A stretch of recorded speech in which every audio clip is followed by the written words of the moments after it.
আমরা যদি আল্লাহ রাসূল সাল্লাল্লাহু আলাইহি ওয়াসাল্লামের জীবনের দিকে একটু খেয়াল করি তাহলে দেখব যে নবী হওয়ার আগেও কিন্তু আল্লাহ রাসূল সাল্লাল্লাহু আলাইহি ওয়াসাল্লামের এই ক্যারেক্টারিস্টিক্সগুলো ছিল, এই ফিচারগুলো ছিল। উনি মানুষের অনেক কাজে এসেছেন, তিনি মানুষকে সাপোর্ট করতেন, বিপদে তাদের পাশে দাঁড়াতেন, তাই না? তিনি তো অফিসিয়ালি 40 বছর বয়সে নবী হলেন, যদিও আল্লাহর এলেমে তিনি অনেক আগে থেকেই নবী। কিন্তু দুনিয়াতে আল্লাহ রাসূল সাল্লাল্লাহু আলাইহি ওয়াসাল্লাম যখন 40 বছর বয়সে উপনীত হলেন, তখনই তো হেরা গুহায় নাজিল হলো, ইকরা বিসমি রাব্বিকাল্লাযী খালাক, read in the name of your lord who has created. এই যে 5টা আয়াত নাজিল হলো, উনি নিয়ে আসলেন, কাঁপতে লাগলেন। খাদিজা রাদিয়াল্লাহু তাআলা আনহার কাছে বললেন যে মনে হয় আমি মারা যাব, আমাকে কম্বল চাপা দাও, আমার ভয় লাগছে, আমি কাঁপছি। তখন খাদিজা রাদিয়াল্লাহু তাআলা আনহা ওনাকে আশ্বস্ত করলেন, ওয়াল্লাহি লা ইউখজিকাল্লাহু আবাদা, আপনি ভয় পাবেন না, আল্লাহ আপনাকে অপদস্থ করবেন না। ইন্নাকা লা তাসিলুর রাহিমা ওয়া তাসদুকুল হাদিসা, নিশ্চয় আপনি আত্মীয়তার সম্পর্ককে বজায় রাখেন, আপনি সবসময় সত্য কথা বলেন। ওয়া তাহমিলুল কাল্লা, আপনি মানুষের বোঝা বয়ে দেন। ওয়া তাকসিবুল মা'দুমা, যার উপার্জন করার কোনো সক্ষমতা নেই তার জন্য আপনি উপার্জন করেন, তাকে আপনি ফিনান্সিয়াল সাপোর্ট করেন। ওয়া তাকরিউদ দাইফা, আপনি মেহমানকে খাওয়ান। ওয়া তুঈনু আলা নাওয়াইবিল হক, সত্য যেখানে বিপন্ন সেখানে আপনি সত্যের বীর সেনানী হয়ে দাঁড়িয়ে যান। তো এই ফিচার যাদের মধ্যে থাকে এমন ব্যক্তিত্বকে আল্লাহ তাআলা কখনোই অপমান করতে পারেন না। আপনি চিন্তিত হবেন না, ডোন্ট ওয়ারি অ্যাবাউট ইট, কোনো ভয় নাই, কোনো চিন্তা নাই, আপনি আশ্বস্ত হন। তাহলে দেখেন, এই যে 6টা গুণের কথা খাদিজা রাদিয়াল্লাহু তাআলা আনহা বললেন, এগুলো কিন্তু রাসূল সাল্লাল্লাহু আলাইহি ওয়াসাল্লাম নবী হওয়ার আগের গুণ। অর্থাৎ 40 বছর বয়সে তিনি উপনীত হওয়ার আগেই ওনার এই অভ্যেস ছিল যে উনি অন্যের বোঝা বইয়ে দিতে হেল্প করতেন, মানুষকে সাপোর্ট করতেন। যার উপার্জন করার সুযোগ নাই, ক্ষমতা নাই, তাকে তিনি উপার্জন করে দিতেন, মানে তাকে ফিনান্সিয়ালি সাপোর্ট করতেন, মেহমান খাওয়াতেন। তার মানে নবী হওয়ার আগেই উনি জনকল্যাণমূলক কাজে নিজেকে সম্পৃক্ত রেখেছেন। মানুষকে তিনি সাপোর্ট করতেন, মানুষকে হেল্প করতেন, উনি মানুষের কাজে লাগতেন। আর যে মানুষের কাজে লাগে, মানুষের উপকারে আসে, জনকল্যাণমূলক কাজে নিজেকে সম্পৃক্ত রাখে, বাই ডিফল্ট সে নেতা, বাই ডিফল্ট সে কি নেতা হয়ে যায়। তাহলে to serve before to lead, নেতৃত্ব এটা আসলে পজিশনের সাথে সম্পৃক্ত না, ইটস অল অ্যাবাউট ইনফ্লুয়েন্স। আপনার বাবা নেতা ছিল, আপনি ছেলে, তো আপনি নেতা, এটাকে নেতৃত্ব বলে না। আপনি যদি মানুষকে প্রভাবিত করবার ক্ষমতা হাসিল করেন, মানুষের কাজে আসেন, আপনাকে যদি সমাজে কাজে লাগে, আপনি মানুষকে সাপোর্ট করেন, তখন আপনি নেতা হয়ে ওঠেন। তাহলে রাসূল সাল্লাল্লাহু আলাইহি ওয়াসাল্লামের লিডারশিপটা যদি বুঝতে হয়, প্রথম কথা হচ্ছে ওনার লিডারশিপের প্যাটার্নটা ছিল সার্ভেন্ট লিডারশিপ, মানে সার্ভিস দেওয়ার মধ্য দিয়ে উনি নেতা বনে গেছেন। নবী হওয়ার আগেই ওনার মধ্যে এই ট্রেড ছিল, উনি মানুষকে সার্ভিস দিতেন।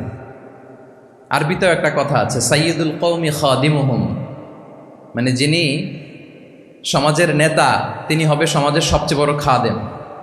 যিনি নেতা হবেন তিনি সমাজের সবচেয়ে বড় কি হবেন? খাদেম হবেন। তাহলে রাসূলুল্লাহ সাল্লাল্লাহু আলাইহি ওয়াসাল্লামের লিডারশিপটা ছিল সার্ভেন্ট লিডারশিপ। আমি টোটাল, যদি সময় আমাকে পারমিট করে, বসার যে সিটিং ক্যাপাসিটি তার চেয়ে শ্রোতা মাশাআল্লাহ অনেক বেশি, সাফোকেটিংও হচ্ছে। যদি আপনারা অধৈর্য না হয়ে যান, মোট 12টা পয়েন্ট আলোচনা করবার চেষ্টা করবো ইনশাআল্লাহ। তাহলে প্রথম পয়েন্টটা হচ্ছে, আমি আবার মাঝে মাঝে একটু জিজ্ঞেস করব, দেখবো যে আছেন কিনা আমার সাথে। প্রথম পয়েন্টটা হচ্ছে, প্রথম পয়েন্টটা কি? এই তো বলতে পারছে একজন, সবাই বলি প্রথম পয়েন্টটা কি? সার্ভেন্ট লিডারশিপ, মানে to serve before to lead. নেতা হওয়ার আগে খাদেম হইতে হবে। কি হইতে হবে? খাদেম হইতে পারলে আপনি বাই ডিফল্ট কি? নেতা। তাহলে আল্লাহ রাসূল সাল্লাল্লাহু আলাইহি ওয়াসাল্লামের নেতৃত্বের প্রথম কথা হচ্ছে ওনার লিডারশিপ প্যাটার্নটা ছিল সার্ভেন্ট লিডারশিপ। এটা হচ্ছে নাম্বার 1। 2 নম্বর কথা হচ্ছে, নেতৃত্বের জন্য যেটা লাগে সেটা হচ্ছে কম্পিটেন্স। কিছু কম্পিটেন্স লাগে, এর মধ্যে অন্যতম কম্পিটেন্স হচ্ছে অ্যালোকুয়েন্স, বাগ্মিতা, বক্তব্যের পারঙ্গমতা, এটা লাগে। মানে যিনি নেতা হবেন তিনি কথা বলতে জানতে হবে, কথা বলতে পারতে হবে। এবার বলেন তো, আল্লাহ রাসূল সাল্লাল্লাহু আলাইহি ওয়াসাল্লামের এই কোয়ালিটিটা ছিল কি ছিল না? অসাধারণ কমিউনিকেশন স্কিল ছিল আল্লাহ রাসূল সাল্লাল্লাহু আলাইহি ওয়াসাল্লামের। এবং ওনার পাবলিক স্পিকিংয়ের যে কি দক্ষতা, আমরা ওনার বিভিন্ন বক্তব্যে, ওনার জুমার খুতবায়, ওনার বিভিন্ন আলোচনায়, বক্তব্যগুলো থেকে আমরা বুঝতে পারি। তাহলে নেতা হইতে হলে তার এলোকোয়েন্স লাগে, বাগ্মিতা লাগে। একজন মানুষ সর্বপ্রথম কোন জিনিসের প্রেমে পড়ে জানেন? কথার প্রেমে পড়ে। কিসের? কথার প্রেমে পড়ে। কথার ধরন, কণ্ঠস্বর, তার অ্যাটিটিউড, তার শব্দের জাদু, এটা মানুষের হৃদয়কে জয় করে ফেলে। আল্লাহ রাসূল সাল্লাল্লাহু আলাইহি ওয়া আলিহি ওয়াসাল্লাম তিনি নিজেও বলেছেন, ওয়া ইন্না মিনাল বায়ানি লা সিহরা, কিছু কিছু বক্তব্যের মধ্যে জাদু আছে। তো রাসূল সাল্লাল্লাহু আলাইহি ওয়াসাল্লামের এই এলোকোয়েন্স ছিল, এলোকোয়েন্স। তিনি বলতেন, উতিতু জাওয়ামিউল কালিম, আল্লাহ তাআলা আমাকে সর্বমর্ম বাচন ভঙ্গির অধিকারী করেছেন। মানে উনি যেটা বলতেন এটা ছিল very precise in wording but comprehensive in meaning. Precise in wording, শব্দের বিবেচনা এটা খুবই precise and clear, but comprehensive in meaning. এটার যে দোতনা, এটার যে appeal to the heart of the people, to the heart of the listener, এটা অসাধারণ, মানুষের হৃদয়কে জয় করে ফেলতো। আল্লাহু আকবার। তাহলে নেতা হইতে হইলে তার কমিউনিকেশন স্কিল লাগবে, কি বলেন? লাগবে? এখন নেতা আসছে, উনি বক্তব্য করতে পারতেছে না, তাহলে কি নেতা হইতে পারবে? পারবে না। তাহলে পাবলিক স্পিকিং, কমিউনিকেশন স্কিল, এটা ইটস এ মাস্ট, এটা নেতার লাগবে। যেমনটি রাসূলুল্লাহ সাল্লাল্লাহু আলাইহি ওয়া আলিহি ওয়াসাল্লামের ছিল। উনি সর্বমর্ম বাচন ভঙ্গের অধিকারী ছিলেন। বলতেন কম, কিন্তু এটার অ্যাপিল ছিল অনেক বেশি, এটার ব্যাখ্যা হয়ে যেত অনেক। রাসূল সাল্লাল্লাহু আলাইহি ওয়াসাল্লামের সবচাইতে বড় ভাষণটি ছিল বিদায় হজের ভাষণ, খুব সম্ভবত। ওই ভাষণের টেক্সটগুলোকে যদি একসাথে করা হয়, আমার মনে হয় 10 মিনিটের বেশি লাগবে না ওই টেক্সটগুলো পড়তে। তার মানে সবচাইতে বড় যে ভাষণ ওনার, ওটা কত ছিল? 10 থেকে 12 মিনিটের ভাষণ ছিল। আমরা তো ঘন্টার পর ঘন্টা বক্তব্য করি, তারপরেও তো আমরা মানুষের মনকে খুশি করতে পারি না। উনি সেই যে 1400 বছর আগে 10 মিনিটের একটা ছোট্ট ভাষণ দিলেন, গোটা বিশ্ব আজও হাবুডুবু খায় ওই ভাষণের ভেতর, ঠিক কিনা বলেন? তাহলে উতিতু জাওয়ামিউল কালিম, আমি সর্বমর্ম বাচনভঙ্গির অধিকারী। সুবহানাল্লাহ। Very precise and clear. কতটা প্রেসাইজ অ্যান্ড ক্লিয়ার ছিল রাসূল সাল্লাল্লাহু আলাইহি ওয়াসাল্লামের বক্তব্য? আম্মা জান আয়েশা রাদিয়াল্লাহু তাআলা আনহা বলেন, লাউ আদ্দাহুল আদ্দু লা আহসাহু, তিনি যখন বক্তব্য করতেন, কেউ যদি চাইতো যে দেখি কয়টা শব্দ বললেন বক্তব্যে, কয়টা বাক্য বললেন, চাইলে মুহূর্তে গুনে ফেলা যেত সেটা। এত প্রেসাইজ অ্যান্ড ক্লিয়ার বক্তব্য ছিল যে তিনি কয়টা বাক্য ব্যবহার করেছেন, কয়টা শব্দ ইউজ করেছেন এই বক্তব্যে, চাইলে যে কেউ গুনে ফেলতে পারত। এবং তিনি খুবই শুদ্ধ আরবিতে কথা বলতেন, আফসাহুল লিসান ছিলেন। বিশুদ্ধ ভাষায় কথা বলতে পারা এটা অনেক জরুরি। রাসূল সাল্লাল্লাহু আলাইহি ওয়াসাল্লাম অত্যন্ত বিশুদ্ধ আরবিতে কথা বলতেন, এবং বিশুদ্ধ আরবি জানাটা বা বিশুদ্ধ ভাষাটা এত জরুরি যে আল্লাহ তাআলা তার প্রিয় হাবিবকে এই বিশুদ্ধ ভাষা শেখানোর জন্য মায়ের বুকের দুধ খাওয়া থেকে বঞ্চিত রেখেছিলেন। আই রিপিট, আমি আবারও বলছি, বিশুদ্ধ ভাষাটা এত জরুরি যে আল্লাহ তাআলা তার প্রিয় হাবিবকে মায়ের বুকের দুধ থেকে বঞ্চিত রেখেছেন শুধু বিশুদ্ধ ভাষার জন্য। তিনি কিন্তু মায়ের বুকের দুধ খেতে পারেন না। হালিমাতু সাদিয়ার সাথে সেই বনু সাদ গোত্রে চলে গিয়েছেন, সেখানে ছিলেন। হালিমাতু সাদিয়া ওনাকে দুধ খাইয়েছেন। এরপরে যখন মরুভূমির চমৎকার পরিবেশে একেবারে বিশুদ্ধ আরবি তিনি শিখেছেন, আবার শিশু মুহাম্মদ সাল্লাল্লাহু আলাইহি ওয়াসাল্লামকে তিনি তার মায়ের কাছে ফিরিয়ে দিয়েছেন। তাহলে চিন্তা করে দেখেন যে বিশুদ্ধ ভাষার জন্য মায়ের বুকের দুধকে স্যাক্রিফাইস করা হয়েছে। আল্লাহু আকবার। তাহলে আম্মা জান আয়েশা রাদিয়াল্লাহু তাআলা আনহা বলতেন, লাউ আদ্দাহুল আদ্দু লা আহসাহু, চাইলে যে কেউ গুনতে পারতো যে তিনি প্রিয় নবীজি কয়টা বাক্য বললেন, কয়টা শব্দ। এত প্রিসাইজ এন্ড ক্লিয়ার ছিল। অন্য বর্ণনায় এসেছে, কানা ইয়াতাকাল্লামু বিকালামিন বাইনাহু ফাসলুন, তিনি এমনভাবে কথা বলতেন, কথার মাঝখানে মাঝখানে পজ দিতেন। কে দিতেন? পজ দিতেন, মানে একটু থামতেন যাতে করে শ্রোতারা বুঝতে পারে। ইয়াতাকাল্লামু বিকালামিন বাইনাহু ফাসলুন, বলতে বলতে মাঝে মাঝে একটা পজ দিতেন যাতে সবাই বুঝতে পারে। ইয়াহফাযুহু মান জালাসা ইলাই, আশেপাশে যারা বসতো তারা সহজে এটা মুখস্থ করে ফেলতে পারত। পজ দিয়ে দিয়ে থেমে থেমে এত চমৎকার করে ওনার প্রেজেন্টেশন ছিল, বক্তব্য মালাগুলো ছিল, ফলে যারা শুনতেছে ইজিলি মুখস্থ করে ফেলতে পারত। এবং গুরুত্বপূর্ণ কথা তিনি এমফেসাইজ করতেন, 3 বার বলতেন। একবার তিনি বলতেছেন, আত্তাকওয়া হা হুনা হা হুনা হা হুনা ওয়া ইউশিরু ইলা সাদরিহি 3 মাররাত। তাকওয়াকে তিনি এখানে রেফার করেছেন। আমরা তো মনে করি তাকওয়া সব ঢুকে গেছে এখানে, তাকওয়া ঢুকে গেছে টুপিতে, তাকওয়া ঢুকে গেছে জামাতে। এগুলো তাকওয়ার একটা নমুনা, কিন্তু আল্লাহ রাসূল সাল্লাল্লাহু আলাইহি ওয়াসাল্লাম বলেছেন তাকওয়া এখানে এখানে এখানে, এভাবে 3 বার তিনি ইঙ্গিত করেছেন। গুরুত্বপূর্ণ কথাকে তিনি এভাবে এমফেসাইজ করতেন। মাঝে মাঝে এমন আবেগঘন বক্তব্য উপস্থাপন করতেন, সাহাবারা অশ্রুসিক্ত হতো। ওয়াজিলাত মিনহাল কুলুব যারাফাত মিনহাল উয়ুন, সাহাবারা বলতেন যে আমরা অশ্রুসিক্ত হতাম, আমাদের হৃদয় বিগলিত হতো। এত চমৎকার মর্মস্পর্শী বক্তব্য তিনি করতেন। এটা প্রেক্ষাপটের আলোকে। আবার যুদ্ধের ময়দানে যখন কমান্ড করতেন তখন আলা সাউতু ওয়াশতাদ্দা গদাবু, তিনি রেগে যেতেন, উঁচু কণ্ঠে তিনি কথা বলতেন, মনে হচ্ছে একজন সেনাবাহিনীর কমান্ডার তার ব্যাটালিয়নকে কমান্ড করছেন। আল্লাহু আকবার। তাহলে বক্তব্যের যত দিক হতে পারে, স্লো মোশনে, খুব তেজস্বী বক্তব্য, খুব জ্বালাময়ী বক্তব্য, আবার মর্মস্পর্শী বক্তব্য, সব ধরনের বক্তব্য তিনি করতেন। সুবহানাল্লাহ। তাহলে অ্যালোকোয়েন্স, 2 নাম্বার হচ্ছে অ্যালোকোয়েন্স। কম্পিটেন্সের খুব গুরুত্বপূর্ণ একটা অংশ হচ্ছে অ্যালোকোয়েন্স, বাগ্মিতা। এটা একজন নেতার থাকা চাই। কি বলেন? একজন নেতার এরকম বক্তব্য দিতে জানতে হবে না? আল্লাহ রাসূল সাল্লাল্লাহু আলাইহি ওয়া সাল্লাম তিনি ঠিক এইভাবে বক্তব্য করতেন। মাঝে মাঝে তিনি ইমোশনাল ইন্টেলিজেন্স ইউজ করতেন, মানে আবেগ অনুভূতিকে নাড়িয়ে দিয়ে শ্রোতাকে প্রভাবিত করে ফেলা।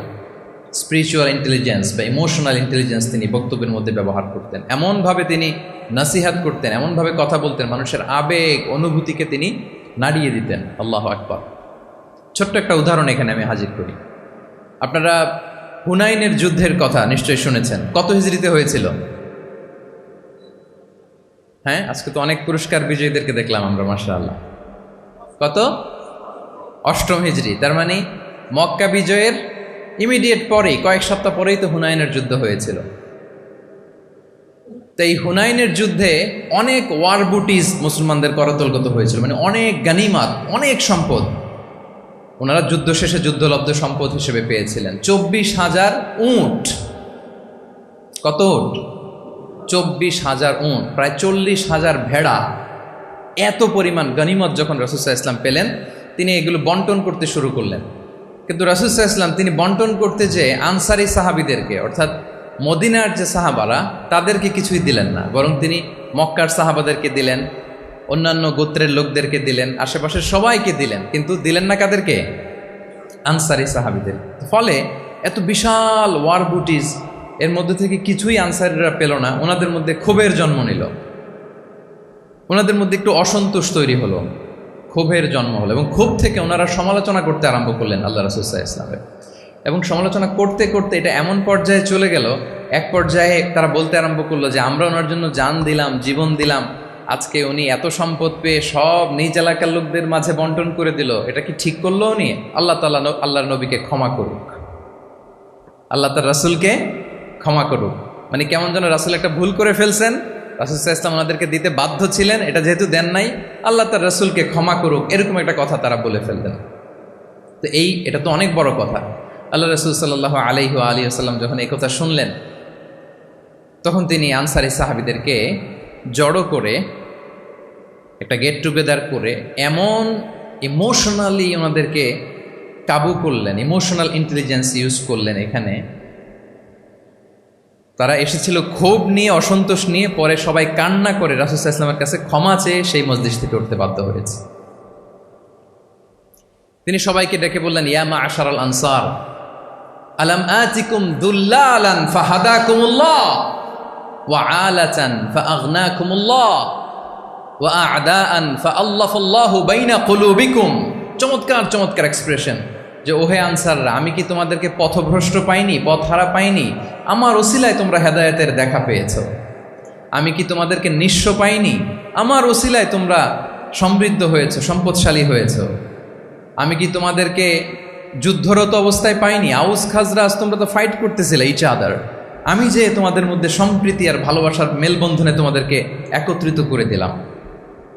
আওয়াজাতুম ফি আনফুসিকুম ফি লুআআতিন মিনাদ দুনিয়া, আর দুনিয়ার সামান্য কিছু জিনিসের কারণে তোমরা মনে কষ্ট পাচ্ছ, যেটা দিয়ে আমি কিছু মুসলিমদের হৃদয়কে আকৃষ্ট করছিলাম। তাআল্লাফতু বিহা কওমান লিউসলিমু ওয়া ওয়াকালতুকুম ইলা ইসলামিকুম, আমি কিছু মুসলিমদেরকে এগুলো দিয়ে তাদের হৃদয়টাকে ইসলামের প্রতি আরও অ্যাট্রাক্টেড করতেছিলাম, আর তোমাদেরকে তোমাদের ইসলামের উপরই আমি ছেড়ে দিয়েছি। আমি জানি আমার আনসাররা তাদের হৃদয়ে যে ইসলাম আছে এটাই তাদের জন্য যথেষ্ট। আমা তারদাউনা আইয়াযহাবান নাসু বিশ-শাতি ওয়াল বাঈর ওয়া তারজিউনা বিরাসূলিল্লাহি ফি রিহালিকুম, won't you be happy that people go back to their country with sheep and camel and you go back to your country with Rasulullah? আল্লাহু আকবার। তোমরা কি এতে খুশি হবে না মানুষ উট আর ভেড়া নিয়ে তাদের এলাকায় ফিরবে, আর তোমরা আল্লাহর রাসূলকে নিয়ে তোমাদের এলাকায় ফিরবে? এরকম একটার পর একটা ইমোশনালি রাসূল সাল্লাল্লাহু আলাইহি ওয়াসাল্লাম যখন আনসার সাহাবীদেরকে কাবু করতে লাগলেন, ওনারা এমনভাবে কান্নার রোল জুড়ে দিল, এমনভাবে অনুতপ্ত হলো, কাঁদতে শুরু করলো। পরে এরা বলতে আরম্ভ করলো, আমি তো 2-1টা বাক্য বললাম, লম্বা চূড়া মন মাতানো বক্তব্য, হৃদয়স্পর্শী বক্তব্য। তারা বললো, ইয়া রাসূলুল্লাহ, আমরা শুধু আপনাকে পেয়েই খুশি।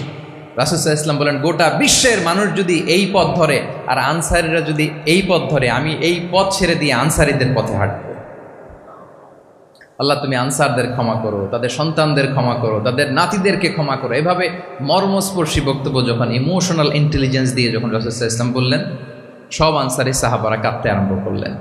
সবাই ফাবাকাল কওমু হাত্তা আখদালু লুহাহুম, তাদের প্রত্যেকের দাড়ি ভিজে গেল, এমন কান্না জুড়ে দিল। আল্লাহু আকবার। তাহলে এটা ছিল রাসূল সাল্লাল্লাহু আলাইহি ওয়াসাল্লামের বক্তব্যের মাধ্যমে শ্রোতাদের মাঝখানে প্রভাব সৃষ্টি করার ক্ষমতা। চিন্তা করতে পারেন, হৃদয় কেঁপে ওঠে না এই কথা শুনলে? Won't you be happy people go back to their home with sheep and camel and you take the messenger of Allah with you? মানুষ ছাগল ভেড়া নিয়ে ফিরতেছে, তোমরা তো আল্লাহর নবীকে নিয়ে ঘরে ফিরতেছো। আল্লাহু আকবার। তাহলে এই কম্পিটেন্সটা লাগে একজন নেতা, তিনি এরকম মর্মস্পর্শী বক্তব্য দিতে জানতে হবে। কি বলেন? এটা দরকার আছে না? আচ্ছা, তাহলে রাসূল সাল্লাল্লাহু আলাইহি ওয়াসাল্লামের লিডারশিপ নিয়ে যেহেতু কথা বলছি, প্রফেটিক লিডারশিপ, প্রথমটা বলেছিলাম ওনার লিডারশিপের স্টাইল কি ছিল? এই তো মুখস্থ হয়ে গেছে, মাশাআল্লাহ। আবার লেটস মেক এ নয়েজ। প্রথমটা কি ছিল?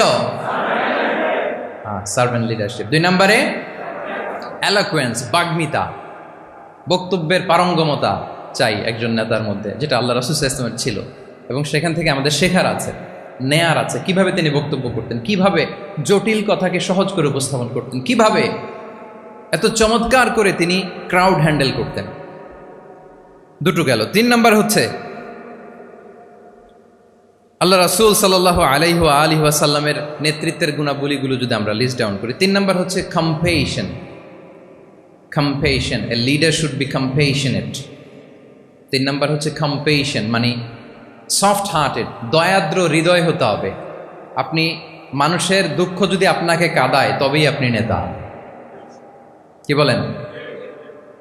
মানুষের দুঃখ দেখে, কষ্ট দেখে যদি আপনার মধ্যে কান্না আসে বুক ফেটে, তবেই আপনি নেতা। তাহলে দয়াদ্র হতে হয় নেতাকে, তাকে দয়ালু হতে হয়, কম্পেশনেট হতে হয়, দয়াদ্র হৃদয়ের হতে হয়। আমরা আল্লাহ রাসূল সাল্লাল্লাহু আলাইহি ওয়াসাল্লামের দিকে যদি তাকাই, ওনার তো একটা উপাধিই হচ্ছে রাহমাতাল লিল আলামিন। আল্লাহ রাসূল সাল্লাল্লাহু আলাইহি ওয়াসাল্লামের উপাধি কি? ওমা আরসালনাকা ইল্লা রাহমাতাল লিল আলামিন, we have not sent you but as mercy for all the worlds. নবী হে, আপনাকে সবার জন্য আমি মার্সি করে পাঠিয়েছি, রাহমা করে পাঠিয়েছি। আপনি সবার জন্য রহমত, মানুষের জন্য, ম্যানকাইন্ড, জিনকাইন্ড, অ্যানিমালস, সবার জন্য আপনি রাহমা, মার্সি। তাহলে একজন মানুষ যখন নেতা হয়ে উঠতে চাইবে, নেতৃত্বের অন্যতম একটা লিডারশিপ ট্রেইট হচ্ছে কম্পেশন। অন্যের ব্যথায়, অন্যের দুঃখে তার কান্না আসতে হবে, সফট হার্টেড হইতে হবে তাকে, মাঝে মাঝে দয়াদ্র হৃদয়ের হতে হবে, তবেই সে নেতা। রাসূল সাল্লাল্লাহু আলাইহি ওয়াসাল্লাম কতটা দয়াদ্র ছিল, আল্লাহ তাআলা অন্য আয়াতে বলছেন, ফাবিমা রাহমাতিম মিনাল্লাহি লিনতা লাহুম ওয়ালাউ কুনতা ফাযযান গালিযাল কলবি লানফাদ্দু মিন হাওলিক। নবী হে, আল্লাহর অশেষ অনুগ্রহে আপনি খুব কোমল ভাষী হয়েছেন, কোমল হৃদয়ের হয়েছেন। লিনতা লাহুম, সবার জন্য আপনি সফট হার্টেড হয়েছেন আল্লাহর অনুগ্রহে। যদি আপনি সফট হার্টেড না হয়ে আপনি যদি কঠোর হৃদয়ের অধিকারী হতেন, তাহলে এখন লোকেরা যেমনি আপনাকে ঘিরে রাখে, আপনার চারিপাশে সবাই ঘিরে রাখতো না। আল্লাহু আকবার। সাহাবারা সব সময় রাসূল সাল্লাল্লাহু আলাইহি ওয়াসাল্লামের সঙ্গ পেতে চাইতো, অ্যাকম্পানি চাইতো, ঘিরে রাখতো। এমনকি অনেক সাহাবীর ঘরে ভালো না লাগলে রাসূল সাল্লাল্লাহু আলাইহি ওয়াসাল্লামের কাছে চলে আসতো। এমনকি অনেক সাহাবী বলতেন যে আমার পেটে ক্ষুধা লাগলেই আমি রাসূলের কাছে যেতাম, কারণ রাসূলের চেহারা দেখলে আমার পেটের ক্ষুধা উধাও হয়ে যেত। ফাবিমা রাহমাতিন মিনাল্লাহি লিনতা লাহুম, নবী হে আল্লাহর অনুগ্রহে আপনি কোমল ভাষী হয়েছেন। তাহলে কোমল হৃদয়ের হওয়া, সফট হার্টেড হওয়া, দয়াদ্র চিত্তের হওয়া, এটা অন্যতম একটা লিডারশিপ ট্রেট। এত দয়াদ্র ছিলেন, আল্লাহ তাআলা বলছেন ফালাআল্লাকা বাখিউন নাফসাকা আলা আসারিহিম ইল্লাম ইউমিনু বিহাযাল হাদীসি আসাফা। রাসূল সাল্লাল্লাহু আলাইহি ওয়াসাল্লাম বারবার মক্কার কুরাইশদের কাছে যেত, বারবার কাফিরদের কাছে যেত, যেন তারা ঈমান আনে, যেন তারা খারাপ রাস্তা ছেড়ে দিয়ে ভালো রাস্তায় আসে। বারবার চিন্তা করতো যে ইস, কেন তারা লা ইলাহা পড়ে না, কেন তারা সত্যের পথে ফিরে আসে না, হায় রে একটুর জন্য তো তারা সামান্য আমার কথাটা শুনলেই তো বেঁচে যেত, ইস একটু আমার কথা মানলেই তো জাহান্নাম থেকে বেঁচে যেত। এরকম অস্থির হয়ে তাদের পেছনে ছুটতেন। আল্লাহ তাআলা বলেছেন নবী হে আপনি ওদের পেছনে ছুটতে ছুটতে আপনি তো নিজেকেই শেষ করে দিবেন। বাখিউন নাফসাক, আপনি তো নিজের দিকে খেয়াল করছেন না, নিজের শরীরের দিকে খেয়াল করছেন না, নিজের স্বাস্থ্যের দিকে, সময়ের দিকে, আপনি পাগল পাড়া হয়ে তাদেরকে বাঁচানোর জন্য ছুটছেন। তাহলে কতটা দয়াদ্র কোমল হৃদয়ের অধিকারী হলে যে কাফেররা রাসূল সাল্লাল্লাহু আলাইহি ওয়াসাল্লামকে ফিজিক্যালি মেন্টালি এমন কোনো টর্চার নেই করে নাই, তাদের পিছনে পিছনে ছুটতেন তিনি। হায় রে একটু যদি ইমানের রাস্তায় আনা যায়, কোনোভাবে যদি তাদেরকে বুঝিয়ে কনভিন্স করা যায়, তাহলে কম্প্যাশনেট দয়ালু হওয়া এটা নেতৃত্বের অন্যতম একটা গুণ। আপনার হৃদয়ে দয়া থাকতে হবে, মায়া থাকতে হবে সবার জন্য, কারণ নেতা তিনি তো সবার। লেটসে বাংলাদেশের যিনি প্রধানমন্ত্রী হবেন, আরও রেলেভেন্ট হয়ে যাচ্ছে এখন কথা, সামনে তো নির্বাচন আসতেছে, সো কেউ না কেউ তো প্রধানমন্ত্রী হবে। তো উনি যখন প্রধানমন্ত্রী হবে ধরেন, উনি কি শুধু ওনার দলের প্রধানমন্ত্রী হবেন? তাহলে উনি 18 কোটি মানুষের প্রধানমন্ত্রী হবেন, ঠিক কিনা বলেন? তাহলে সবার জন্য ওনার হৃদয়ে দয়া ভালোবাসা এটা থাকার দরকার আছে না নাই? তিনি সবার প্রতি কোমল হৃদয়ের হইতে হবে, দয়াদ্র হইতে হবে। প্রধানমন্ত্রী উনি শুধু নিজ দলের প্রধানমন্ত্রী নন, 18 কোটি মানুষের প্রধানমন্ত্রী। তাহলে সফট হার্টেড হইতে হবে। রাসূল সাল্লাল্লাহু আলাইহি ওয়াসাল্লামের মধ্যে এটা ছিল। সবসময় তিনি মাজলুমদের পাশে থাকতেন। আপনারা হিলফুল ফুজুলের কথা জানেন। ওনার বয়স যখন 35, ইয়ামানের এক ব্যবসায়ী আসছিল মক্কায় ব্যবসা করতে। পণ্য বিক্রির পরে আস ইবনে ওয়াইল নামে এক দুষ্ট জালেম, সে পণ্য নিয়ে বলে আমরা এই এলাকার লোক, আমরা দাম দিব না, কি করতে পারো করো। এই লোক কান্না জুড়ে দিল। তার কান্না দেখে রাসূল সাল্লাল্লাহু আলাইহি ওয়াসাল্লামের হৃদয়ে দয়া হলো। তিনি ওনার চাচা জুবাইর ইবনে আব্দুল মুত্তালিব সহ ওনার মতো যারা ইয়াং স্টার আছে সবাইকে নিয়ে একটা সংঘ করলেন। এটাই তো হালাফুল ফুদুল, মূলত নাম হচ্ছে হালাফুল মুত্তাইয়িবিন। জাহেলি যুগে ওনাদের প্রথা ছিল, কোনো একটা ভালো কাজে কেউ যখন এক হতো, রং ভর্তি বালতির ভেতরে হাত ঢুকিয়ে তারা পাথরের মধ্যে ওই হাতের ছাপ দিত, সবাই ওইখানে ছাপ দিত। ফলে কাইন্ড অফ কভেনেন্ট, এটা একটা চুক্তির মতো যে আমরা চুক্তিবদ্ধ হলাম, এগ্রিমেন্ট করলাম যে আমরা সবাই এক। তো রাসূল সাল্লাল্লাহু আলাইহি ওয়াসাল্লাম ওনার মতো ইয়াংস্টারদেরকে নিয়ে এই হালাফুল মুত্তাইয়িবিন বা হালাফুল ফুদুল করেছেন। এবং এটার মূল কথা ছিল, মূল স্লোগান ছিল নাহনু মাআল মাজলুম দিদ্দাল যালিম, আমরা সবসময় মাজলুমের পক্ষে থাকবো, জালিমের বিপক্ষে। এটা ছিল হিলফুল ফুজুলের কি মূল শিক্ষা। এভাবে সব সময় তিনি মাজলুমদের সাথে ছিলেন। শ্রমিক সাহাবীদেরকে বড্ড ভালোবাসতেন, শ্রমজীবীদেরকে বড্ড ভালোবাসতেন। এমনকি বিদায় হজের মতো এরকম গুরুত্বপূর্ণ ভাষণও শ্রমজীবীদের কথা বাদ যায়নি, গরিবদের কথা বাদ যায়নি। আরিকাআকুম আতঈমুহুম মিম্মা তাআকুলুন ওয়ালবাসুহুম মিম্মা তালবাসুন। খবরদার, সেদিনও বলেছিলেন সেই বিদায় হজের ভাষণে, তোমরা তোমাদের শ্রমজীবী লোকদের কথা ভুলে যেও না, তোমাদের স্টাফদের কথা, তোমাদের দাস দাসীদের কথা। তোমরা যা খাবে সেখান থেকে তাদেরও খাওয়াবে, তোমরা যে পোশাক পরবে সেখান থেকে তাদেরও পোশাকের ব্যবস্থা করবে। আল্লাহু আকবার। তাহলে রাহমাতাল লিল আলামিন, তিনি ছিলেন কম্প্যাশনেট, দয়ালু হৃদয়ের অধিকারী। তাহলে নেতা হইতে হলে তার হৃদয়ে কি থাকা লাগবে? দয়া। তাহলে 3 নম্বর পয়েন্টটা কি? হ্যাঁ কি সবাই বলি 3 নম্বর পয়েন্টটা কি? কম্প্যাশন, অনুগ্রহ বা দয়া, এটা একজন নেতার হৃদয়ে থাকা চাই। 4 নম্বরে হচ্ছে ইন্টেগ্রিটি। ইন্টেগ্রিটি মানে সততা, নৈতিকতা থাকতে হবে। এটা অন্যতম একটা লিডারশিপ ট্রেট। এটার বড় ক্রাইসিস এখন ইন্টিগ্রিটির। রাসূল সাল্লাল্লাহু আলাইহি ওয়াসাল্লামের লিডারশিপটা ছিল এথিক্যাল লিডারশিপ, কিন্তু এইটার অনেক বড় ক্রাইসিস আমাদের সমাজে, আমাদের নেতৃত্বের মাঝে। কি বলেন? নৈতিকতার ঘাটতি আছে না? নৈতিকতা বিবর্জিত নেতৃত্ব এটা দিয়ে কিছুই হয় না। একটা জাতির ধ্বংসের জন্য নৈতিকতা বিবর্জিত নেতৃত্বই যথেষ্ট। এই জন্য নৈতিকতা লাগবে, ইন্টিগ্রিটি, সততা। আমরা যদি আল্লাহ রাসূল সাল্লাল্লাহু আলাইহি ওয়াসাল্লামের নেতৃত্বের দিকে তাকাই, তাহলে ওনার সততা, ওনার সত্যবাদিতা, ওনার আমানতদারিতা নিয়ে যদি আমরা একটু সিরাতের পরতে পরতে খেয়াল করি, এমনকি নবী হওয়ার আগে যদি খেয়াল করি, তাহলে দেখব যে মক্কার লোকেরা আল্লাহ রাসূল সাল্লাল্লাহু আলাইহি ওয়াসাল্লামকে আস-সাদিক, আল আমিন উপাধিতে ভূষিত করেছেন। সুবহানাল্লাহ, মানে সত্যবাদী, ট্রুথফুল অ্যান্ড ট্রাস্টওয়ার্দি। স্বয়ং মক্কার লোকেরা, মক্কার মুশরিকরা রাসূল সাল্লাল্লাহু আলাইহি ওয়াসাল্লামকে উপাধি দিয়েছিলেন আল আমিন। কি উপাধি দিয়েছিলেন? আল আমিন। তার মানে কখনো মিথ্যা বলেননি, কখনো আমানতের খেয়ানত করেননি। যখন আয়াত নাজিল হলো ওয়া আনজির আশিরাতাকাল আকরাবিন, হে নবী আপনি আপনার নিকট আত্মীয়দেরকে সতর্ক করুন জাহান্নামের আযাবের, তিনি সাফা পাহাড়ের চূড়ায় উঠে গেলেন, ডাকতে আরম্ভ করলেন, ও মক্কার লোকেরা, ও আমার আত্মীয়রা, আমি যদি বলি এই পাহাড়ের পেছনে একদল ঘোড়সাওয়ার সশস্ত্র ব্যাটালিয়ন তোমাদেরকে এখনই অ্যাটাক করবে, তোমরা কি বিশ্বাস করবে? আকুনতুম মুসাদ্দিকিয়া, আমার কথা বিশ্বাস করবে? মক্কাবাসী এক বাক্যে কি বলেছিল জানেন? তারা বলেছিল নাম, অবশ্যই বিশ্বাস করবে। আমি যদি বলি তোমাদেরকে অ্যাটাক করার জন্য প্রস্তুত একদল ঘোড়সাওয়ার, বিশ্বাস করবে? আকুনতুম মুসাদ্দিকিয়া, সবাই কি বলেছিল? নাম, অবশ্যই বিশ্বাস করব। কেন বিশ্বাস করবে? বলে যে মা জাররাবনা আলাইকা ইল্লা সিদকা, we have never ever experienced a single lie from you in our life. আমরা জীবনে কোনোদিন তোমার মিথ্যা বলতে শুনি নাই। আল্লাহু আকবার। তাহলে দেখেন এই বাক্যটার ওজন কত দেখেন, মা জাররাবনা আলাইকা ইল্লা সিদকান, আমরা কখনো তোমার থেকে মিথ্যা শুনি নাই। তার মানে এক বাক্যে রাসূল সাল্লাল্লাহু আলাইহি ওয়াসাল্লামের বিগত 40 বছরের হিস্ট্রি ফুটে উঠছে। কি বলেন?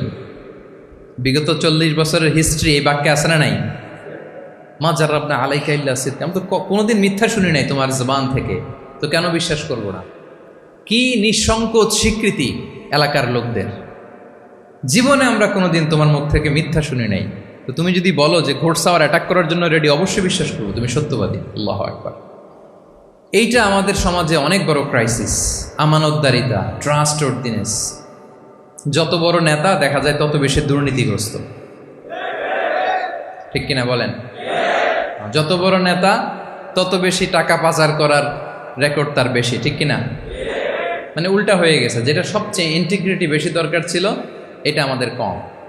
সো এখান থেকে আমাদের শিখতে হবে, অনেক কিছু রিভাইজ করতে হবে আমাদেরকে। এই যে নতুন বাংলাদেশের চমৎকার সময় এসেছে, আর 54 বছরও হয়তো আমরা এই সুযোগ পাবো না, ঠিক কিনা?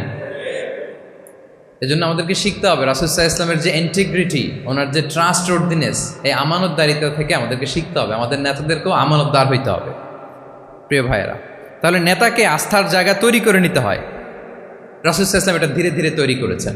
আপনারা জানেন যে উনি নবুয়তের আগে পার্টনারশিপে বিজনেস করতেন খাদিজা রাদিয়াল্লাহু তাআলা আনহার সাথে, মানে খাদিজা রাদিয়াল্লাহু তাআলা আনহার ইনভেস্টমেন্ট আর উনি শ্রম দিতেন। তো উনি সিরিয়াতে গিয়েছেন পণ্য নিয়ে, মালামাল নিয়ে। ওনার ব্যবসা বাণিজ্যের ধরন কেমন এটা দেখবার জন্য খাদিজা রাদিয়াল্লাহু তাআলা আনহা ওনার এক বান্ধবীকে পাঠিয়েছিলেন ওই ক্যারাভ্যানে, ওই কাফেলায়। নাম ছিল মাইসারা। কি নাম? মাইসারা। তো মাইসারাকে বলেছে, মাইসারা তুমি দেখবা যে টাকা পয়সা আবার উল্টাপাল্টা করে কিনা, ঠিকঠাক মতো ব্যবসা করে কিনা, আমার huge investment, on behalf of me তুমি এই ক্যারাভানে থাকবে আর দেখবে যে মোহাম্মদ ঠিকঠাক বিজনেসটা করে কিনা। আল্লাহু আকবার। মাইসারা এই সফর শেষে এসে খাদিজা রাদিয়াল্লাহু তাআলা আনহার কাছে এমন পজিটিভ রিভিউ দিয়েছে, এই রিভিউ শুনেই খাদিজা রাদিয়াল্লাহু তাআলা আনহা বিষ্ণু ইসলামকে বিয়ে করার জন্য রাজি হয়ে গেছে। আলহামদুলিল্লাহ। মাইসারা এসে রিভিউ দিতে লাগলো যে মোহাম্মদ সে সবার চেয়ে আলাদা সাল্লাল্লাহু আলাইহি ওয়াসাল্লাম। তার ওঠা বসা, তার চলন বলন, তার কথন, তার ডিলিংস, তার লেনদেন সব আলাদা, অসাধারণ তিনি। আল্লাহু আকবার, তিনি অসাধারণ। তাহলে মাইসারার রিভিউ শুনে আল্লাহু আকবার খাদিজা রাদিয়াল্লাহু তাআলা আনহা তিনি অবাক হয়ে গেলেন এবং তিনি বিয়ের প্রস্তাব পাঠালেন। রাসূল সাল্লাল্লাহু আলাইহি ওয়াসাল্লামের এই আমানতদারিতায় মুগ্ধ হয়ে কি করলেন? বিয়ের প্রস্তাব পাঠালেন। তাহলে কি পরিমাণে ট্রাস্টওয়ার্দিনেস ওনার ছিল। এবং মজার ব্যাপার, আরও মজার ব্যাপার হচ্ছে মক্কার কুরাইশরা, মক্কার লোকেরা রাসূল সাল্লাল্লাহু আলাইহি ওয়াসাল্লামের কাছে এসে আমানতের সম্পদ গচ্ছিত রাখত, আবু জাহেলের কাছে রাখতো না। উতবা, শাইবা, ওয়ালিদ ইবনে মুগিরা কারো কাছে রাখতো না। খেয়াল করে দেখেন, দল করে আবু জাহেলের, দল করে কার? কিন্তু আমানত রাখে কার বাসায়? কি অবাক করা কাণ্ড না? কর্মী হচ্ছে আবু জাহেলের, কিন্তু আমানতের সম্পদ রাখে কার কাছে? মুহাম্মদ সাল্লাল্লাহু আলাইহি ওয়াসাল্লামের বাসায়। রাসূল সাল্লাল্লাহু আলাইহি ওয়াসাল্লাম যেদিন হিজরত করবেন, উনি সাইয়েদনা আলী রাদিয়াল্লাহু তাআলা আনহুকে অ্যাসাইন করে গিয়েছেন যে আলী, তুমি থাকো, তুমি কয়েকদিন পরে মদিনায় হিজরতে যাবা, আমার কাছে যত আমানতের সম্পদ আছে এগুলো তুমি আগে বিলি করে তারপরে যাবে। রাসূল সাল্লাল্লাহু আলাইহি ওয়া সাল্লাম আবু বকর রাদিয়াল্লাহু তাআলা আনহুকে নিয়ে চলে গেলেন। আলী রাদিয়াল্লাহু তাআলা আনহুর টানা 3 দিন লেগেছে যে ডেপোজিটগুলো রাসূল সাল্লাল্লাহু আলাইহি ওয়াসাল্লামের কাছে ছিল, আমানতের যে জিনিসগুলো ছিল এগুলো বন্টন করতে সাইয়েদনা আলী রাদিয়াল্লাহু তাআলা আনহু 3 দিন সময় নিয়েছেন। 3 দিন, এত পরিমাণ আমানতের সম্পদ রাসূল সাল্লাল্লাহু আলাইহি ওয়াসাল্লামের কাছে ছিল। আল্লাহু আকবার। তাহলে এই আমানতদারিতা, সততা, অনেস্টি, ট্রাস্টওয়ার্দিনেস, এটা অনেক জরুরি নেতৃত্বের জন্য।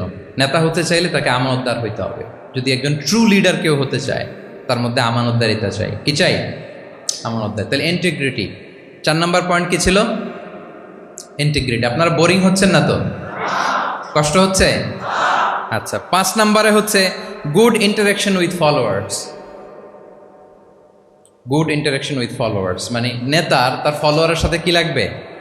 ভালো ইন্টারাকশন লাগবে, সুন্দর একটা সম্পর্ক লাগবে, ভালো বোঝাপড়া চাই। একজন ভালো নেতৃত্বের বৈশিষ্ট্য হচ্ছে নেতা তার ফলোয়ারের সাথে কি করবে? ইন্টারেক্ট করবে। এখানেই বস আর লিডারের মধ্যে পার্থক্য। বস কি করে? খালি হুকুম, অর্ডার করে শুধু। বসের কাজ হচ্ছে এই ডুজ অ্যান্ড ডোন্টস বলে দেয়, এইটা করা যাবে, ওইটা করা যাবে, মানে অর্ডার করে, ডিরেক্ট করে। কিন্তু লিডার কি করে? গাইড করে, মেন্টরিং করে, ইন্সপায়ার করে, মোটিভেট করে। So here is the difference between leader and boss. তাহলে বসই হওয়া যাবে না। নেতা হইতে চাইলে বসই হওয়া যাবে না। You have to interact with your followers. আপনার ফলোয়ারের সাথে ইন্টারাকশন লাগবে, তবেই আপনি নেতা। আমরা দেখি রাসূল সাল্লাল্লাহু আলাইহি ওয়াসাল্লামের কেমন ইন্টারাকশন ছিল। রাসূল সাল্লাল্লাহু আলাইহি ওয়াসাল্লাম যে কোনো বড় ডিসিশনে সাহাবাদের সাথে কনসালটেশন করতেন, পরামর্শ করতেন, তারপরে সিদ্ধান্ত নিতেন। ওয়াশাবিরহুম ফিল আমর, এই আয়াতের ভিত্তিতে তিনি সবার সাথে কি করে নিতেন? সাহাবাদের সাথে পরামর্শ করে নিতেন। আপনারা দ্বিতীয় হিজরির যে বদরের যুদ্ধের কথা জানেন, বদরের প্রান্তরটা মদিনা থেকে প্রায় 130 কিলো দক্ষিণ পশ্চিমে। তো ওখানে গেলেন মদিনা থেকে তিনি। যাওয়ার পরে এক জায়গায় তিনি সেনা ক্যাম্প স্থাপন করলেন। স্থাপন করার পরে হাব্বাব ইবনুল মুনজির রাদিয়াল্লাহু তাআলা আনহু তিনি জিজ্ঞেস করলেন, ইয়া রাসূলুল্লাহ, এই যে আপনি এই জায়গায় বদরের প্রান্তরে সেনা শিবির স্থাপন করলেন, সেনা ক্যাম্প স্থাপন করলেন, এটা কি আল্লাহর দেখিয়ে দেয়া কোনো জায়গা নাকি আপনার ইচ্ছায়? তিনি বললেন, আমানজিলান আনসালাকাল্লাহু লাইসা লানা আন নাতাকদ্দামাহু ওয়ালা নাতাআখারা আনহু। এটা কি একেবারে ফিক্সড আল্লাহর পক্ষ থেকে ওহী যে এখানেই সেনা শিবির স্থাপন করতে হবে, নাকি আমহু আর রায়ু ওয়াল হারবু ওয়াল মাকিদা, নাকি এটা যুদ্ধের কৌশল হিসেবে আপনি নিজ থেকে করেছেন? রাসূল সাল্লাল্লাহু আলাইহি ওয়াসাল্লাম বললেন, না, এটা কোনো ওহী না। আমার কাছে মনে হয়েছে, আমার যে অ্যানালিসিস, আমার মনে হয়েছে বদরের যুদ্ধে এখানেই আমাদের পজিশনিংটা হইলে ভালো হয়। হাব্বাব ইবনে মুনজির রাদিয়াল্লাহু তাআলা আনহু বলেন, না, ইদান লাইসা হাযা বিমানজিল ইয়া রাসূলুল্লাহ, তাহলে এইখানে যদি আপনার নিজ থেকে আপনি এটা ডিসাইড করেন, আমি আপনার অনুমতিক্রমে বলতে চাই ইয়া রাসূলুল্লাহ, এইটা সুন্দর জায়গা হয়নি। সুন্দর জায়গা হয়নি? তাহলে কোথায়?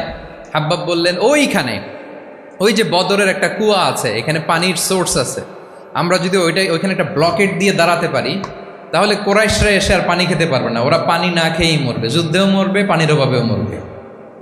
আল্লাহু আকবার। এক মুহূর্ত দেরি করলেন না রাসূল সাল্লাল্লাহু আলাইহি ওয়াসাল্লাম। এই অপিনিয়ন পাওয়ার সাথে সাথেই বললেন, এই সেনা ক্যাম্প এখান থেকে উঠে হাব্বাব যেখানে বলেছে ওইখানে যে সেনা শিবির স্থাপন করো।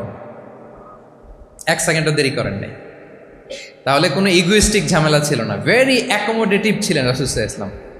আমরা অনেক সময় নতুন কোনো কথা শুনলে, কোনো রিফর্ম শুনলে, শ্রোতাদের মধ্যে থেকে কিছু একটা শুনলে আটকে উঠি, চেঞ্জ করতে চাই না, রিজিড হয়ে থাকে। এই রিজিডিটি রাসূল সাল্লাল্লাহু আলাইহি ওয়াসাল্লামের মধ্যে ছিল না, ভেরি অ্যাকোমোডেটিভ ছিলেন, ইজিলি ওপেন আপ করতে পারেন।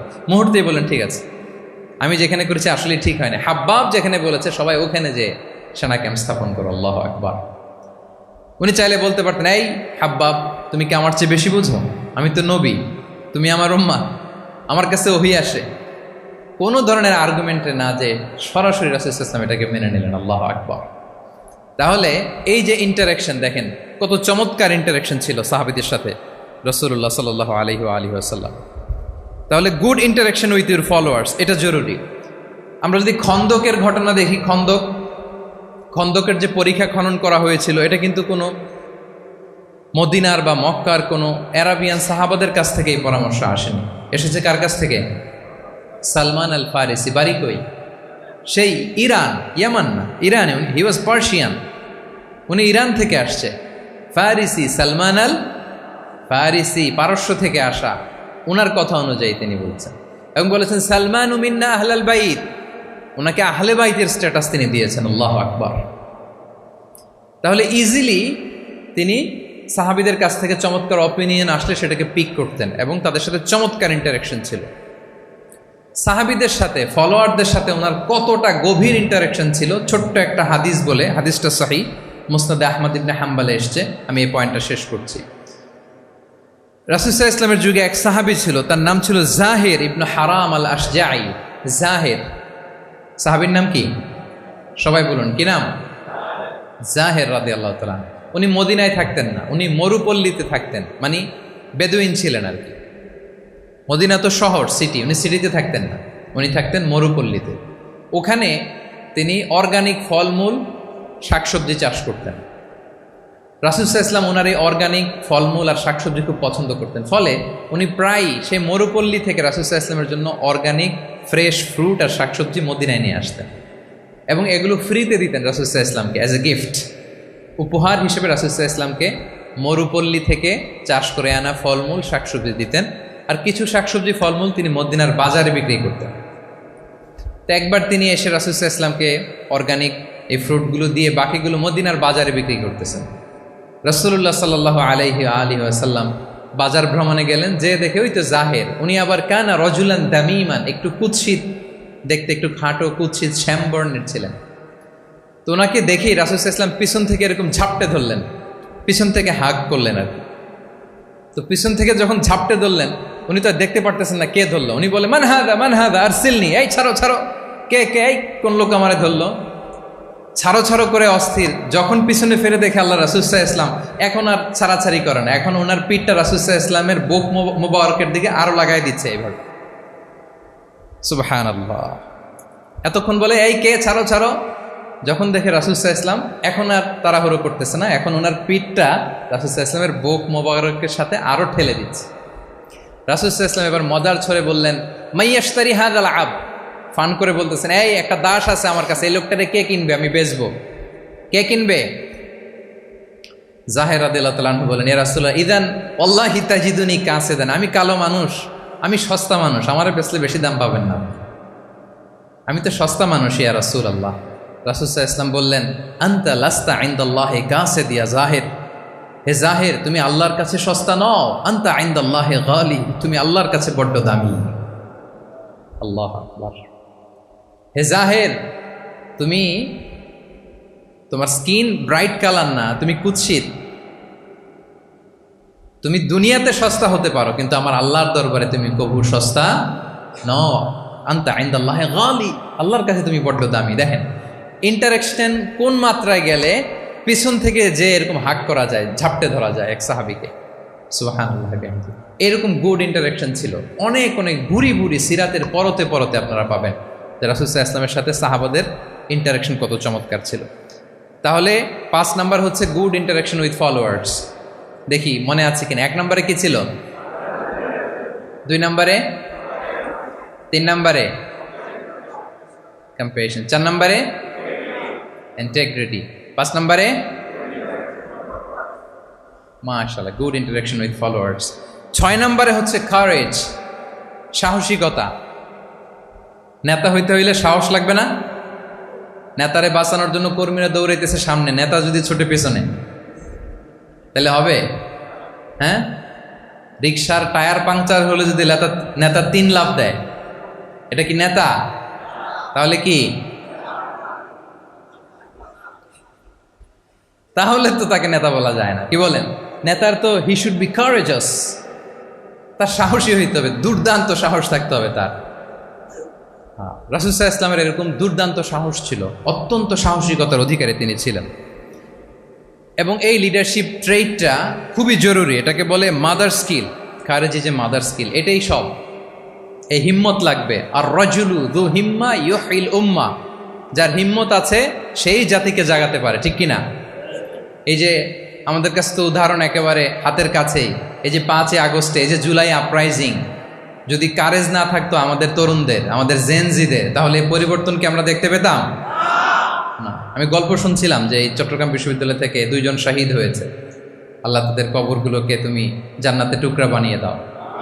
এই যে আমাদের তরুণরা তাজা রক্ত দিয়ে একটা চেঞ্জ এনেছে, পরিবর্তন, এটা তো কারেজ, তাদের সাহসিকতার বহিঃপ্রকাশ, ঠিক কিনা? এটা লাগবে। কেউ যদি লিড দিতে চায়, লিডার হতে চায়, তার এটা লাগবে, মাস্ট। রাসূল সাল্লাল্লাহু আলাইহি ওয়াসাল্লাম অত্যন্ত সাহসী ছিলেন। 2-1টা উদাহরণ আমরা সিরাত থেকে দেখি। একবার মদিনাতে রাত্রিবেলা বিকট একটা আওয়াজ হলো, বিকট আওয়াজ, এত আওয়াজ সবাই ঘুম থেকে জেগে গেল। ঘুম থেকে জেগে সবাই হতভম্ব, কিরে এত আওয়াজ তো মদিনাতে কখনো শুনি না, ঘটনা কি? কেউ ঘোড়া নিয়ে, কেউ উট নিয়ে, কেউ খচ্চর নিয়ে, কেউ এমনি খালি পায়ে ছুটতে আরম্ভ করলো আওয়াজের দিকে, দেখি যাই কোথায় কি হলো। সবাই ছুটতে ছুটতে মাঝপথে যেয়ে দেখে রাসূল সাল্লাল্লাহু আলাইহি ওয়াসাল্লাম আওয়াজ কোথায় হয়েছে, কোত্থেকে হয়েছে দেখে ফিরে আসতেছে আর বলতেছে, লান তুরাউ, ডোন্ট ওয়ারি, আরে ভয় নাই, দেখে আসছি আমি, আল্লাহু আকবার, ভয় নাই, আমি দেখে আসছি, এভরিথিং ইজ ফাইন দেয়ার, সব ঠিক আছে, যাও ফিরো মদিনায় ফিরো। সবাই ভয় পেয়ে ঘোড়া টোরা ও ঠাকিয়ে ছুটতে আরম্ভ করছে। অনেক দূর যাওয়ার পরে দেখে রাসূল সাল্লাল্লাহু আলাইহি ওয়াসাল্লাম আবু তালহা রাদিয়াল্লাহু তাআলা আনহুর একটা খুবই ক্ষিপ্ত ঘোড়া নিয়ে উনি দেখে ভিজিট করে ফিরে আসতেছেন। সুবহানাল্লাহ। তাহলে বিপদ ঘটলে নেতা থাকতে হবে কই, সামনে না পেছনে? আমাদের নেতারা থাকে কই? নাকি পেছনেও খুঁজে পাওয়া যায় না? It's a big crisis. নেতা থাকবে কোথায়? Front liner. Leader should be front liner.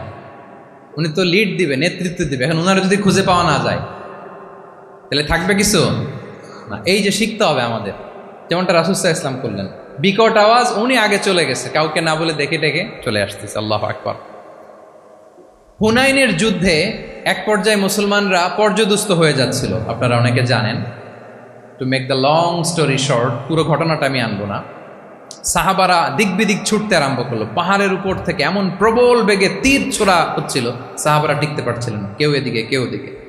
রাসূল সাল্লাল্লাহু আলাইহি ওয়াসাল্লাম এই তীর তলোয়ারকে উপেক্ষা করে সামনে যেয়ে দাঁড়ালেন ঢালের মতো, আর বললেন, আনা নবিয়্যু লা কাযিব, আনা ইবনু আব্দুল মুত্তালিব। এই সাহাবারা, আনা নবিয়্যু লা কাযিব, আমি সত্য নবী, আমার দিকে ফেরো, I'm the grandson of Abdul Muttalib, আমি দাঁড়িয়ে আছি, ফেরো। রাসূল সাল্লাল্লাহু আলাইহি ওয়াসাল্লামের যখন এই সাহসী স্টেটমেন্ট তারা পেলেন, আবার আল্লাহু আকবার ধ্বনি নিয়ে সাহাবারা সামনের দিকে এগিয়ে গেছেন। এই যে আগালেন, আর পিছু ফিরলেন না, হুনাইন জয় করেই ছাড়লেন। আল্লাহু আকবার।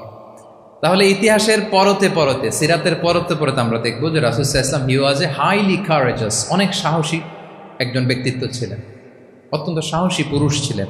তাহলে নেতা হইতে হইলে তার কি লাগবে? সাহসিকতা লাগবে, তার তো লিড দিতে হবে ফ্রন্ট লাইন থেকে।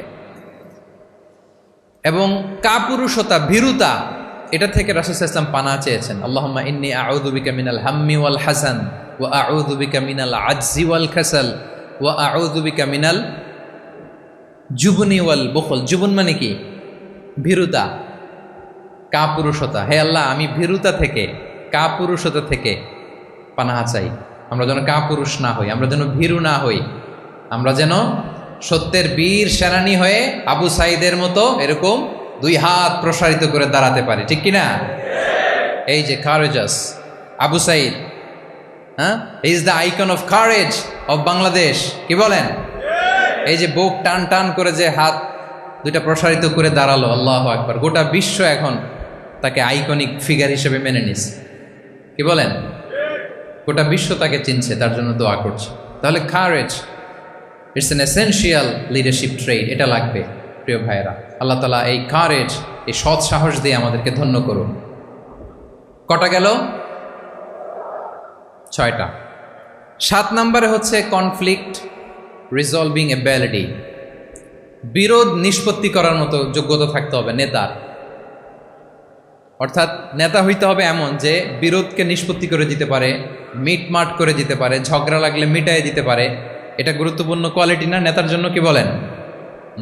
রাসূল সাল্লাল্লাহু আলাইহি ওয়াসাল্লামের কিন্তু এটা ছিল, বিরোধ নিষ্পত্তি করা। রাসূল সাল্লাল্লাহু আলাইহি ওয়াসাল্লাম মক্কা থেকে মদিনায় যে 1 ঘন্টায় বছরের পর বছর চলে আসা যুদ্ধ, they use to fight each other, Aus and Khazraj, 1 ঘন্টায় যুদ্ধ থামাই দিয়েছেন। আল্লাহু আকবার। He was a very good mediator and arbitrator. রাসূল সাল্লাল্লাহু আলাইহি ওয়াসাল্লাম অত্যন্ত ভালো মধ্যস্থতাকারী ছিলেন, ভালো মধ্যস্থতাকারী তিনি ছিলেন। তিনি থামিয়ে দিতে পারতেন, বিরোধকে থামাতে পারতেন। আপনারা জানেন যে মক্কায় একবার সম্ভবত অগ্নিকাণ্ডের কারণে কাবা ঘর জ্বলে গিয়েছিল, ধ্বংস হয়েছিল, কিছু অংশ নষ্ট হয়ে গিয়েছিল। কাবাকে রিনোভেট করা হয়েছিল, ফলে কাবার একটা কর্নারে যে ব্ল্যাক স্টোন কর্নার, রুকনুল হাজারিল আসওয়াদ, হাজরে আসওয়াদ পাথরকে সরিয়ে রাখা হয়েছিল। এখন কাবা যখন পুনর্নির্মাণ শেষ, ওই হাজরে আসওয়াদ পাথরকে আবার তার জায়গায় রাখা হবে। কিন্তু কে রাখবে? সবাই রাখতে চায়। সব দলের নেতারা বলে আমরা রাখবো। এক দলের নেতা বলে যে আমি রাখবো, এটা অনেক very prestigious and dignified issue, এই প্রেস্টিজ আমরা কাউকে নিতে দিব না। আরেক দলের নেতা বলে না, আমাদের পাওয়ার বেশি, আমরা রাখবো। আরেক দলের নেতা বলে যে না, এটা আমাদেরই। আরেকজন বলে রক্তের গঙ্গা বইয়ে দিব মক্কায়, কিন্তু এই সম্মান হাত ছাড়া হতে দেব না। এখন জাতীয় চার নেতা গেছে চারদিকে, সমাধান তো নাই। পাথর কয়টা? পাথর তো মাত্র একটা। ইন দ্য মিন টাইম রাসূল সাল্লাল্লাহু আলাইহি ওয়াসাল্লাম আসলেন। রাসূল সাল্লাল্লাহু আলাইহি ওয়াসাল্লামকে দেখেই সবাই হ্যাপি। সবাই বলে যা আমিনুন রদিনা বি, এই তো আলামিন আসছে, ওই ফয়সালা করবে। সুবহানাল্লাহ, এই তো আলামিন আসছে, সেই ফয়সালা করে দিবে আমাদের মধ্যে। আল্লাহ রাসূল সাল্লাল্লাহু আলাইহি ওয়াসাল্লাম বললেন কি হয়েছে? এই ঘটনা। জাতীয় চার নেতা বলে এই পাথর নিয়ে তারা নিজেরা রাখবে, কাউকে দিবেন। রাসূল সাল্লাল্লাহু আলাইহি ওয়াসাল্লাম বললেন ঠিক আছে, একটা চাদর নিয়ে আসো। চাদর নিয়ে আসা হলো। এবার জাতীয় চার নেতা চাদরের 4 কর্নার ধরে দাঁড়ালো। রাসূল সাল্লাল্লাহু আলাইহি ওয়াসাল্লাম নিজ হাতে হাজরে আসওয়াদ তুলে চাদরের মাঝখানে রাখলেন। এবার চার নেতাকে বললেন আসো তোমরা আমার সাথে। তারা আগাতে লাগলো। কাবা ঘরের সামনে যখন আসলো, রাসূল সাল্লাল্লাহু আলাইহি ওয়াসাল্লাম নিজ হাতে, ওনার বরকতময় হাতে আবার হাজরে আসওয়াদ ধরে ঠিক জায়গার মতো রেখে দিলেন। এতক্ষণ কিন্তু চার নেতা কি বলছে? কাউরে ধরতে দিব না, কাউকে। কিন্তু এখন চাদরের কোনা ধরেই কি happy. This is called conflict resolving ability. একজন নেতার এরকম কনফ্লিক্ট, সমাজে যখন এই ধরনের বিরোধ তৈরি হয়, ঝামেলা তৈরি হয়, মারামারির মতো পরিস্থিতি তৈরি হয়, সংঘাতের মতো একটা সিচুয়েশন হয়, নেতা এটাকে রিজলভ করার ক্যাপাসিটি, এবিলিটি তার থাকতে হবে। আল্লাহ রাসূল সাল্লাল্লাহু আলাইহি ওয়াসাল্লামকে আল্লাহ তাআলা এটা দিয়েছেন। আল্লাহু আকবার। শুধু বড় বড় জিনিস না, ছোট ছোট জিনিসও করতে হয়। লেটস সে নিজ দলের নেতাকর্মীদের মধ্যে মারামারি, নিজ দেশের ভেতরে মারামারি, দেশের সাথে প্রতিবেশী দেশের বিরোধ, রিজিওনাল সুপার পাওয়ার হলে আশেপাশের অনেকগুলো দেশের মধ্যে বিরোধ, আপনাকে নেতা হয়ে এগুলো মিটমাট করে দিতে হবে। সুপার পাওয়ার যদি হয়ে যান, গোটা বিশ্বের যেখানে ঝামেলা লাগে, দেখেন না বড় বড় মোরলরা কি করে? ওই কাতারে বসে বসে ওই আফগানিস্তান, তারপর ওই ইসরায়েল, কাতার মিলাই দিচ্ছে। দেখেন না এগুলো নিউজে আপনারা? This is called conflict resolving ability. কনফ্লিক্টকে রিজলভ করতে জানতে হয়। রাসূল সাল্লাল্লাহু আলাইহি ওয়াসাল্লাম এরকম রাষ্ট্রীয় পর্যায়ে, বড় বড় সামাজিক পর্যায়ে, এমনকি ফ্যামিলি অ্যাফেয়ার্সের মধ্যে যত বিরোধ লাগতো, রাসূল সাল্লাল্লাহু আলাইহি ওয়াসাল্লাম মিলাই দিতেন। আল্লাহু আকবার। ফ্যামিলি কাউন্সিলিং, এজন্য প্রত্যেক ইমাম খতিবদের এই কাউন্সিলিংয়ের উপর ট্রেনিং নেওয়া দরকার। আমাদের পরিবারগুলো ভেঙে যাচ্ছে, পরিবারগুলো কি হচ্ছে? ভেঙে যাচ্ছে। আমি পশ্চিমা দেশে আমাদের অনেক স্কলারদের দেখেছি, যারা ইমাম এবং খতিব, তাদের আলাদা করে উইকলি 7 ঘন্টা, 8 ঘন্টা, 10 ঘন্টা এরকম রাখতে হয় ফ্যামিলি কাউন্সিলিংয়ের জন্য। যাদের মধ্যে বিরোধ, হাজব্যান্ড ওয়াইফের ঝামেলা চলতেছে, উনি কাউন্সিলিং করে। এটা খুব জরুরি। আল্লাহ রাসূল সাল্লাল্লাহু আলাইহি ওয়াসাল্লাম এটা করতেন, সাহাবাদের মধ্যে করতেন, ইভেন নিজের স্ত্রীদের মধ্যেও করতেন। সহিহ বুখারীতে এসেছে, ওনার স্ত্রীদের মধ্যে 2টা গ্রুপ ছিল। পজিটিভলি নেন, 2টা গ্রুপ, আবার এটা ওই গ্রুপ মনে করেন না। অর্থাৎ মানবিক কারণে সামান্য যে জেলাসি থাকে এক স্ত্রীর সাথে আরেক স্ত্রীর, এটা তো খুব স্বাভাবিক। তো ওই ওনাদের মধ্যে একসাথে তো অ্যাট এ টাইমে খুব সম্ভবত 9 জন স্ত্রী বেঁচে ছিলেন। হাফসা রাদিয়াল্লাহু তাআলা আনহাকে কেন্দ্র করে একটা গ্রুপ, আয়েশা রাদিয়াল্লাহু তাআলা আনহাকে কেন্দ্র করে একটা গ্রুপ। তাদের মধ্যে অনেক কথাবার্তা, কিছু মানবিক কারণে যেগুলো হয়, এটা কিন্তু ছিল। রাসূল সাল্লাল্লাহু আলাইহি ওয়াসাল্লাম প্রায় ওনাদেরকে নিয়ে বসে এগুলো রিজলভ করে দিতেন। ওনার নিজের কন্যা ফাতেমা রাদিয়াল্লাহু তাআলা আনহার সাথে আলী রাদিয়াল্লাহু তাআলা আনহার যদি মনোমালিন্যের ঘটনা ঘটতো, এগুলো উনি রিজলভ করে দিতেন। এবং খুব কাছাকাছি ছিল কিন্তু ঘর। যারা মদিনায় মাআরিদুস সিরান নাবাবিয়া ওগুলোতে গিয়েছেন, দেখবেন যে রাসূল সাল্লাল্লাহু আলাইহি ওয়াসাল্লামের ঘরের পাশেই অন্যান্য স্ত্রীদের ঘরগুলো একটার পর একটা, পাশেই ফাতেমা রাদিয়াল্লাহু তাআলা আনহার ঘর। একবার তিনি দুপুরবেলা ফাতেমা রাদিয়াল্লাহু তাআলা আনহার ঘরে গেলেন, যে দেখেন যে ঘরে আলী রাদিয়াল্লাহু তাআলা আনহু নেই। তো জিজ্ঞেস করলেন যে তোমার হাজবেন্ড কোথায়, আইনা ইবনু আম্মি, কোথায় আলী কোথায়? তো বললেন যে কানা বাইনি ওয়া বাইনাহু শাই, আমাদের মধ্যে একটু ঝগড়াঝাটি হয়েছে আর কি, মনোমালিন্য হয়েছে। ফাগাদাবানি, উনি একটু রেগে গেছেন আমার উপর। ফাখারাজা ফালাম ইয়াকিল ইনদি, প্রত্যেকদিন খাওয়ার পরে তো এখানেই কাইলুলা করে, আজকে আর ঘরে কাইলুলা করে নাই, কই যেন চলে গেছে। তো কোথায় গেল? রাসূল ইসলাম লোক পাঠালো, খুঁজে দেখো আলী কোথায়। আলী রাদিয়াল্লাহু তাআলা আনহু উনি মনের কষ্ট নিয়ে মসজিদে নববীর মধ্যে শুয়ে আছেন। তো রাসূল ইসলাম খুঁজতে খুঁজতে মসজিদে নববীর ভেতরে গেলেন, দেখলেন যে উনি যে শুয়ে আছে, ওনার গায়ের জামাটা এক পাশে পড়ে আছে আর বালুর মধ্যে ওনার শরীর পড়ে আছে। তো উনি ডাকলেন কুম ইয়া আবা তোরাব, কুম ইয়া আবা তোরাব, মানে হে বালুর বাপ, হে বালির বাবা আলী, বালির বাবা আলী ওঠো ওঠো। মজা করে বললেন যে ইয়া আবা তোরাব, যেহেতু বালি লেগে আছে গায়ে, বালির বাবা আলী ওঠো। ওখান থেকে ধরে এনে ফাতেমা রাদিয়াল্লাহু তাআলার কাছে নিয়ে দুইজনকে পাশে বসিয়ে এই যে আবার মিটমাট। এটা ছিল রাসূল সাল্লাল্লাহু আলাইহি ওয়াসাল্লামের ডেইলি বেসিসে একটা অ্যাক্টিভিটি। কনফ্লিক্ট তিনি রিজলভ করে দিতেন।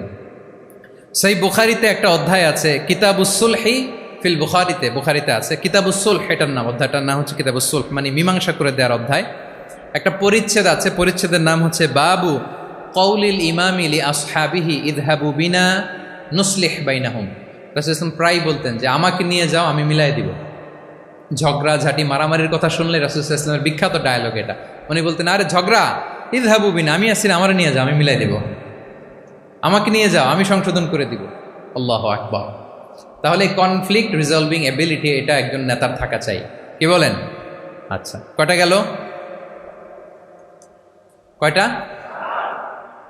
7:40 বেজে গেছে। আচ্ছা, 8 নম্বরে হচ্ছে visionary. Visionary, a leader should be futuristic, সময়ের আগে চলতে পারা, এটা নেতার কাজ। He should see beyond the boundary, out of the box. তাকে আউট অফ দ্য বক্স চিন্তা করতে হবে। কর্মীরা যদ্দূর দেখে এরপর থেকে নেতা দেখা শুরু করবে, তখন সেই হয়ে উঠবে নেতা। এটাকে বলে ভিশনারি। এই ট্রেডটা একটা লিডারশিপ ট্রেড, খুব গুরুত্বপূর্ণ লিডারশিপ ট্রেড, মানে ফারসাইটেডনেস থাকা, দূরদর্শিতা থাকা, ফিউচারিস্টিক অ্যাটিটিউডের হওয়া, সময়ের আগে চলতে পারা, মানে আগ থেকে আন্দাজ করতে পারা। রাসূল সাল্লাল্লাহু আলাইহি ওয়াসাল্লামের মধ্যে এটা ছিল। কেমন ছিল? ওনার দুই একটা উক্তি আমি কয়েকটা হাদিস শেয়ার করি। তিনি বলতেন ইন্নাল্লাহা যাওয়ালি আল আরদা ফারাআইতু মাশআরিকাহা ওয়া মাগারিবাহা ওয়া ইন্না মুলকা উম্মতি সায়াবলুগু মুলকুহা মা যুবিয়ালি মিনহা। আল্লাহ তাআলা এই পৃথিবীটাকে ফোল্ড করে ছোট রেপ্লিকা বানিয়ে আমার সামনে তুলে ধরেছেন। ফারাআইতু মাশারিকাহা ওয়া মাগারিবাহা, আমি পৃথিবীর প্রাচ্য পাশ্চাত্য সবটুকুন দেখেছি। আর আমি যদ্দূর দেখেছি ঠিক তদ্দূর জায়গায় আল্লাহ তাআলা লা ইলাহার বাণী পৌঁছে দিবে। যদ্দূর দেখেছি, ঠিক যদ্দূর দেখেছি তদ্দূর পৌঁছে যাবে ইসলামের সুমহান বাণী। আজকে পৌঁছে গেছে না পৃথিবীতে? পৃথিবীতে এমন কোনো জায়গা আছে যেখানে লা ইলাহার ধ্বনি উচ্চারিত হয় না? এমন কোনো জায়গা নেই। তার মানে ফিউচারিস্টিক, সে 1400 বছর আগের কথা, যে পৃথিবীর আনাচে কানাচে কোথাও বাকি থাকবে না, সব জায়গায় ইসলাম পৌঁছে যাবে। অন্য জায়গায় বললেন লা ইয়াবলাগান্না হাযাল আমরু মা বালাগাল লাইলু ওয়ান নাহার ওয়ালা ইয়াতরুকুল্লাহু বাইতা মাদার ওয়ালা ওয়াবার ইল্লা আদখালাহুল্লাহু হাযাদ দ্বীন। এই ইসলাম যেখানে দিন হয় রাত হয়, পৃথিবীর যেখানে দিন রাত্রি সংঘটিত হয়, সব জায়গায় পৌঁছবে। এমন কোনো কাঁচা ঘর, পাকা ঘর, কোনো জঙ্গল, কোনো পাহাড়, কোনো ভূখণ্ড, এই পৃথিবীতে কোনো এমন কোনো জনপদ থাকবে না যেখানে ইসলামের বাণী পৌঁছবে না। সব জায়গায় পৌঁছে যাবে। আল্লাহু আকবার। তাহলে এটা হচ্ছে ফিউচারিস্টিক অ্যাটিটিউডের ব্যক্তিত্ব হওয়ার কারণে তিনি এমনটি বলেছেন। আগাম বুঝে ফেলতেন, আগাম। আপনারা হুদাইবিয়ার সন্ধির কথা জানেন না? জানেন? হুদাইবিয়ার ট্রিটির কথা শুনেছেন না? 1400 সাহাবা গিয়েছিলেন ওমরা করতে, ওরা ওমরা করতে দিবে না, সন্ধি করো। তো কি সন্ধি? বলে যে রসুলুল্লাহ লেখা যাবে না, মুহাম্মদ রসুলুল্লাহ, নো রসুলুল্লাহ, রসুলুল্লাহ কাটো। সাহাবিরা বলে আমরা কাটতে পারবো না। রাসূল ইসলাম বললেন না না, কেটে ফেলো, কাটা হলো। এই বছর ওমরা করতে পারবো না, সাহাবারা বলে আমরা মানি না। রাসূল ইসলাম বললেন এটাও মেনে নাও। আগামী বছর আসবা ওমরা করতে, থাকতে পারবা মাত্র 3 দিন। কয়দিন? সাহাবিরা বলে অসম্ভব, এটা আমাদের ভূখণ্ড, আমরা যতদিন মনে চায় থাকবো। রাসূল ইসলাম বললেন না না, বাদশে তো না, মেনে নাও। মক্কা থেকে কোনো লোক মদিনায় গেলে আমাদেরকে মক্কায় ফেরত দিতে হবে, কিন্তু মদিনা থেকে কেউ মক্কায় আসলে আমরা ফেরত দেব না। দেখছেন ক্লজগুলো? দেখছেন একটার পর একটা, সবগুলো কাফিরদের পক্ষে যায়। কোনো সাহাবা রাজি হচ্ছেন না, কিন্তু আল্লাহ রাসূল সাল্লাল্লাহু আলাইহি ওয়াসাল্লাম কি বলেন? তিনি কি বললেন? মেনে নাও, রাজি। কারণ সাহাবারা তো অতটুক দেখতে পারতেছে না। বলেন তিনতলা উপর থেকে, তিনতলা ভবন থেকে একজন মানুষ যদ্দূর দেখে, 30 তলা ভবনের উপর থেকে কি ওইরকমই দেখে? কিরকম দেখে? পানোরামিক ভিউ দেখে, সে অনেক বড় করে দেখে। আর তিনতলার উপর থেকেই সামান্য কিছু দেখে। রাসূল সাল্লাল্লাহু আলাইহি ওয়াসাল্লাম অনেক দূর দেখতে পাচ্ছিলেন। তিনি চিন্তা করলেন, কিছু বছর যদি আমাদের মধ্যে দাঙ্গা হাঙ্গামা যুদ্ধ বন্ধ থাকে, আমরা গ্লোবালি ইসলামকে ছড়াই দিতে পারব। শান্তভাবে মদিনাতে একটা স্ট্রং ইসলামিক কমিউনিটি আমরা তৈরি করতে পারবো। আল্লাহু আকবার। এবং তিনি দেখতে পাচ্ছিলেন, ইন্না ফাতাহনা লাকা ফাতহাম মুবিনা, এই হুদাইবিয়ার এই চুক্তি, যেটা আদতে অ্যাপারেন্টলি মনে হচ্ছে সব আমাদের বিপক্ষে যায়, আসলে এইটাই আমাদেরকে ভূমি ধস জয় এনে দিবে। আল্লাহু আকবার। এবং সেটাই হয়েছে। তাহলে নেতার কাজ হচ্ছে, নেতা সময়ের আগে চলবেন, ফিউচারিস্টিক হবেন, যেটাকে আমরা বলি কি ভিশনারি। কি বলি? তাহলে 8 নম্বর পয়েন্টটা কি ছিল? ভিশনারি। 9 নম্বর হচ্ছে রেজিলিয়েন্স। এটা একটা চমৎকার লিডারশিপ ট্রেট। রেজিলিয়েন্স মানে সংকট কাটিয়ে ঘুরে দাঁড়াবার সামর্থ্য, মানে যাকে কেউ থামাতে পারে না। আনস্টপেবল, আনস্টপেবল, কোনো কিছু তাকে থামাতে পারে না। লেগে থাকার মানসিকতা, টিকে থাকার মানসিকতা, সহজে হার না মানা, আবার ঘুরে দাঁড়ানো, এটার বলে রেজিলিয়েন্স। এই ক্যাপাসিটি, এই কোয়ালিটি রাসূল সাল্লাল্লাহু আলাইহি ওয়াসাল্লামের মধ্যে ছিল। হি ওয়াজ আনস্টপেবল, হ্যাভিং আনবিলিভেবল সাবর। কোনো কিছু রাসূল সাল্লাল্লাহু আলাইহি ওয়াসাল্লামকে থামাতে পারে নাই। পেরেছে? বলেন, পেরেছে কেউ থামাতে? ছোটবেলা থেকে স্ট্রাগল করে, একটার পর একটা স্ট্রাগল ফেস করে বড় হয়েছে। জন্মের আগেই তো ওনার পিতাকে আল্লাহ তাআলা উঠিয়ে নিলেন। তার মানে বাবাকে নিজ চোখে এই দুনিয়াতে আমাদের প্রিয় নবীজি দেখে যান নাই। আল্লাহ রাসূল সাল্লাল্লাহু আলাইহি ওয়াসাল্লাম ওনার বাবাকে, পিতাকে দেখছেন? দেখেন নাই। ওনাদের আমেনা এবং আব্দুল্লাহ, ওনাদের সংসার ছিল মাত্র সপ্তাহখানেক, 1 সপ্তাহ সংসার। কয়দিনের সংসার? কয়দিনের? 7 দিনের। এই সপ্তাহখানেকের সংসারেই আল্লাহ তাআলা রাসূল সাল্লাল্লাহু আলাইহি ওয়াসাল্লামকে ওনার মায়ের পেটে পাঠিয়েছেন। আব্দুল্লাহ চলে গেলেন ব্যবসায়, ফিরে আসার পথে ওখানেই মারা গেলেন, ইয়াসরিবে। তার মানে জন্মের আগেই বাবাকে হারালেন, ইয়াতিম হয়ে দুনিয়াতে আসলেন। এরপরে মাকে হারালেন, এরপরে দাদাকে হারালেন, এরপরে চাচাকে হারালেন। Physically, mentally torture, emotionally traumatise করার যত ধরন আছে কাফিররা করেছে। কোনো কিছু রাসূল সাল্লাল্লাহু আলাইহি ওয়াসাল্লামকে থামাতে পেরেছে? বলেন, থামাতে পেরেছে? ওনার লাইফ থ্রেট ছিল। হিজরতের রাতে তো আল্লাহ তাআলা বললেন, আজই যেতে হবে, না হলে হত্যার ষড়যন্ত্র হচ্ছে, ব্ল্যাক ম্যাজিক করা হয়েছে। রাসূল সাল্লাল্লাহু আলাইহি ওয়াসাল্লাম খাসির মাংস, খাসির যে বাজুর মাংস, এটা পছন্দ করতেন। খাইবারে এক ইহুদি নারী এই খাসির মাংসের মধ্যে বিষ মিশিয়ে পয়জন দিয়ে রাসূল সাল্লাল্লাহু আলাইহি ওয়াসাল্লামকে খাইয়েছিল হত্যার জন্য, একটার পর একটা। বলেন, রাসূল সাল্লাল্লাহু আলাইহি ওয়াসাল্লামের মিশন থেকে এক চুল পরিমাণ ওনাকে পেছনে নেওয়া গিয়েছে? He was unstoppable. This is called resilience. একজন নেতার মধ্যে এই রেজিলিয়েন্ট মানসিকতা থাকতে হবে, যে আমাকে কেউ থামাইতে পারবে না, আমরা আমাদের মঞ্জিলে মকসুদে যাবই। হ্যাঁ, আমরা যাবই, আমাদেরকে কেউ থামাতে পারবে না, এই মেন্টালিটির হইতে হবে। এটা হচ্ছে একটা লিডারশিপ ট্রেট, রেজিলিয়েন্ট। 10 নম্বরে হচ্ছে স্ট্র্যাটেজিক লিডারশিপ। নেতার কৌশলী হতে হয়। তার যেই লক্ষ্য, মিশন, ভিশন, এটা সে সুকৌশলে আদায় করে নেবে। নেতাদের কি হইতে হয়? কৌশলী। এটাকে বলে স্ট্র্যাটেজিক লিডারশিপ। এটা রাসূল সাল্লাল্লাহু আলাইহি ওয়াসাল্লামের ছিল। শুধু স্ট্র্যাটেজি নিয়ে, রাসূল সাল্লাল্লাহু আলাইহি ওয়াসাল্লামের স্ট্র্যাটেজি নিয়ে সুদীর্ঘ আলোচনা হতে পারে। আমি 2-1টা স্ট্র্যাটেজির কথা বলি, 2-1টা ওয়ার স্ট্র্যাটেজি। যুদ্ধের ময়দানে উনি কি স্ট্র্যাটেজি অবলম্বন করতেন দেখেন। উনি যুদ্ধের ডিস্ট্রাকশনকে, ক্যাজুয়ালিটি মিনিমাইজ করবার জন্য ওনার নির্দেশনা থাকতো, খবরদার কোনো নারীর গায়ে হাত তুলো না যুদ্ধের ময়দান, শিশুর গায়ে হাত তুলো না, কোনো পাদ্রীর গায়ে হাত তুলো না, উপাসনারত যে সন্ন্যাসীরা আছে তাদের গায়ে হাত তুলো না, ওই এলাকার গবাদি পশুগুলোকে মেরো না, গাছপালা ধ্বংস করো না, যারা তোমাদের বিরুদ্ধে তলোয়ার ধরেনি তাদেরকে অ্যাটাক করো না। আল্লাহু আকবার, হোয়াট এ স্ট্র্যাটেজি! এবং যুদ্ধ চলাকালীন সময়ে সব সৈনিককে উনি এক জায়গায় মোতায়েন করতেন না,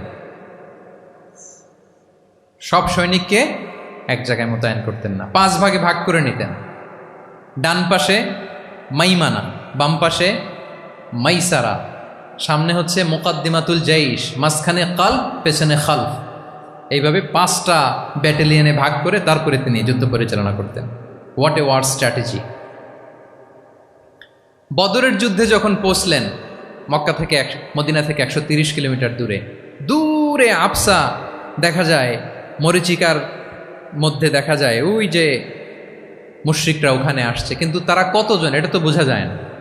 তো কিছু ছেলে এই মরুভূমিতে থাকে, ওদেরকে পানি সরবরাহ করে। এদেরকে রাসূল সাল্লাল্লাহু আলাইহি ওয়াসাল্লাম জিজ্ঞেস করলেন যে কুরাইশরা যে আসছে তারা সংখ্যায় কত, এটা না জানলে তো উনি ওনার ওয়ার স্ট্র্যাটেজি ঠিক করতে পারবেন না, যুদ্ধের কৌশল। তো এরা বলে নাহনু লা নাদরি, আমরা জানি না কত। এখন এটা কিভাবে তিনি বের করবেন, সংখ্যায় তারা কত, এটা তো আমাকে ফাইন্ড আউট করতে হবে। রাসূল সাল্লাল্লাহু আলাইহি ওয়াসাল্লাম বলেন যে ওরা কি খায়, বলে যে প্রতিদিন উট জবাই করে খায়। তো রাসূল সাল্লাল্লাহু আলাইহি ওয়াসাল্লাম বলেন যে প্রতিদিন কয়টা উট লাগে, বলে যে ইয়াউমান তিসআন ও ইয়াউমান আশরান, 2 দিন হয়েছে আসছে, তো প্রথম দিন দেখলাম 9টা জবাই করছে, আজকে দেখছি 10টা জবাই করছে। রাসূল সাল্লাল্লাহু আলাইহি ওয়াসাল্লাম বললেন ইদান আল কওমু মা বাইনা আত-তিসআমিয়া ওয়াল আলফ, তাহলে ওরা 900 থেকে 1000-এর মধ্যে। সুবহানাল্লাহ। এবার বলেন বদরের যুদ্ধে কুরাইশদের সংখ্যা ছিল কত? আল্লাহু আকবার, হোয়াট এ ওয়ার স্ট্র্যাটেজি। নমুনা দেখে বুঝে ফেলছেন কতজন তারা। এইভাবে রাসূল সাল্লাল্লাহু আলাইহি ওয়াসাল্লাম ওনার স্ট্র্যাটেজি নির্ধারণ করতেন। লোকেশন শেয়ার করতেন না। সুবহানাল্লাহ।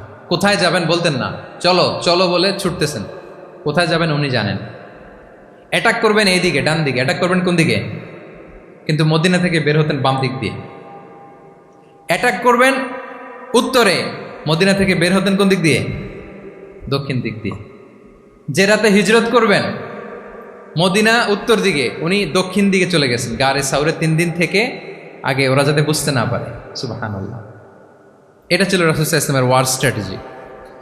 এবং সবাই যেই পথে মক্কা থেকে মদিনা যায় উনি কিন্তু ওই পথে যাননি। ক্যারাভেনগুলো, কাফেলাগুলো যেই পথে মক্কা থেকে মদিনা ইউজুয়াল রুট যেটা, যাননি। সাওয়াহেলি পথে, সাগরের পাশ দিয়ে স্পেশাল একজন গাইড ভাড়া করে তিনি গিয়েছেন। আল্লাহু আকবার। This is call strategy. তাহলে স্ট্র্যাটেজিক লিডারশিপ লাগবে, একজন নেতার স্ট্র্যাটেজিক প্ল্যানিং ঠিক করা লাগবে। এটা তাকে সামনের দিকে আগাতে অনেক সহায়তা করবে।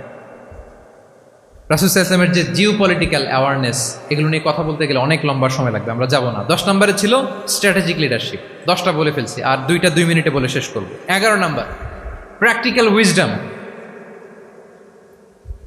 প্র্যাকটিক্যাল উইজডম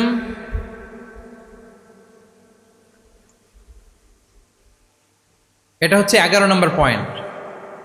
অর্থাৎ প্রজ্ঞা থাকতে হবে। একজন নেতা যে ডিসিশনগুলো সে মেক করবে, এটা প্রজ্ঞায় সুসজ্জিত হইতে হবে। আল্লাহ রাসূল সাল্লাল্লাহু আলাইহি ওয়া আলিহি ওয়াসাল্লামের যতগুলো সিদ্ধান্ত ছিল, কাজ ছিল, কোনোটাই প্রজ্ঞা থেকে খালি ছিল না, সবগুলো ছিল প্রজ্ঞায় সমৃদ্ধ। ভুরি ভুরি উদাহরণ হাজির করা যেতে পারে। আমি 2টা উদাহরণ দিই। মাক্কি জীবনের একটা উদাহরণ দিই, মাক্কান এরার একটা উদাহরণ। রাসূল সাল্লাল্লাহু আলাইহি ওয়াসাল্লাম মক্কাতে নবুয়তের 5ম বৎসরে যখন নও-মুসলিম সাহাবাদের উপর অত্যাচারের মাত্রা মারাত্মক বেড়ে গেল, রাসূল সাল্লাল্লাহু আলাইহি ওয়াসাল্লাম সাহাবাদেরকে হিজরতে পাঠালেন। বলেন তো কোথায় পাঠিয়েছিলেন? সবাই বলুন। আবিসিনিয়াতে, বর্তমান ইথিওপিয়া, ইরিত্রিয়া, ওই এরিয়াতে, আবিসিনিয়াতে তিনি পাঠালেন। বললেন যে দেয়ার ওয়াজ এ জাস্ট কিং আসহামা নেগাস, বললেন যে ওখানে আবিসিনিয়াতে যাও, ওখানে আসহামা নামে নাজ্জাশী একজন বাদশাহ আছে, খুব ভালো। তাদেরকে পাঠালেন নবুয়তের 5ম বৎসরে। যেতে লাগলো, এক এক সময় এক এক সাহাবী যায়, যে ওখানে বড় একটা বেস তৈরি হলো, মুসলিম কমিউনিটি তৈরি হলো। এরপর 13 বছর পরে মাক্কি 13 বছর, মাক্কি জিন্দেগির 13 বছর শেষ করে নবুয়তে রাসূল ইসলাম কোথায় চলে গেলেন? মদিনায়। মদিনায় যে রাসূল ইসলাম একটা ইসলামী স্টেট তিনি প্রতিষ্ঠা করলেন। প্রথম হিজরি যায়, দ্বিতীয় হিজরি যায়, একটার পর একটা যুদ্ধ যায়, মুসলিম কমিউনিটি বাড়ে, কমপ্লিট ইসলামিক স্টেট হয়ে যায়। কিন্তু ওই আবিসিনিয়া থেকে ওই গ্রুপ আর ফিরে না। নবুয়তের 5ম বৎসরে যে গ্রুপকে রাসূল সাল্লাল্লাহু আলাইহি ওয়াসাল্লাম জাফর ইবনে আবু তালেবের নেতৃত্বে আবিসিনিয়ায় পাঠিয়েছিলেন, তারা মদিনায় কোন হিজরিতে আসছে জানেন? এইটা যদি কেউ উত্তর দিতে পারে তাহলে বুঝবো he is very genius in সিরাত। কত জোরে? 9ম, 7ম। মাশাআল্লাহ। কয়জন বলছে? এটা জানতেন কে কে? হাত তোলেন। মাশাআল্লাহ, অনেক জিনিয়াস আছে তো এখানে।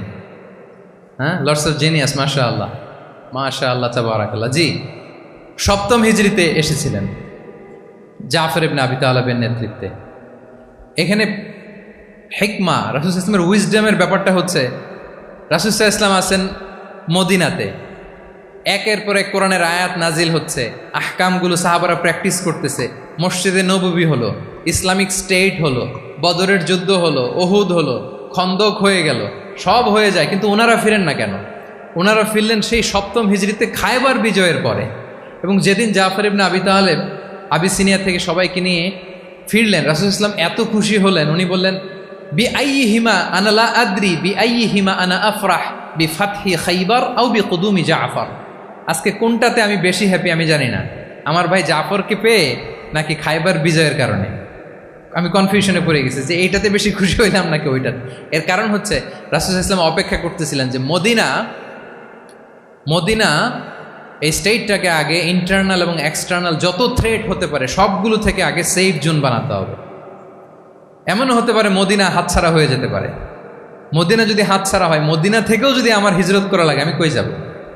ওইটারে সেকেন্ড বেস, প্ল্যান বি হিসেবে রেখে দিয়েছিলেন যে জাফর তুমি আইসো না, তুমি থাকো, নতুন নতুন যা আয়াত আসবে আমি সাহাবি দিয়ে এই বিধানগুলো পাঠাবো, ওখানে প্র্যাকটিস করতে থাকো, ইউল বি ফাইন দেয়ার, থাকো, আশা লাগবে না। থাকতে থাকতে 7ম হিজরি পর্যন্ত, খন্দকের যুদ্ধের মাধ্যমে যখন কুরাইশদের 20 দাঁত ভেঙে দেওয়া হলো, 7ম হিজরিতে যখন খায়বার দুর্গ বিজয় হয়ে গেল, now Islam came as a regional super পাওয়ার।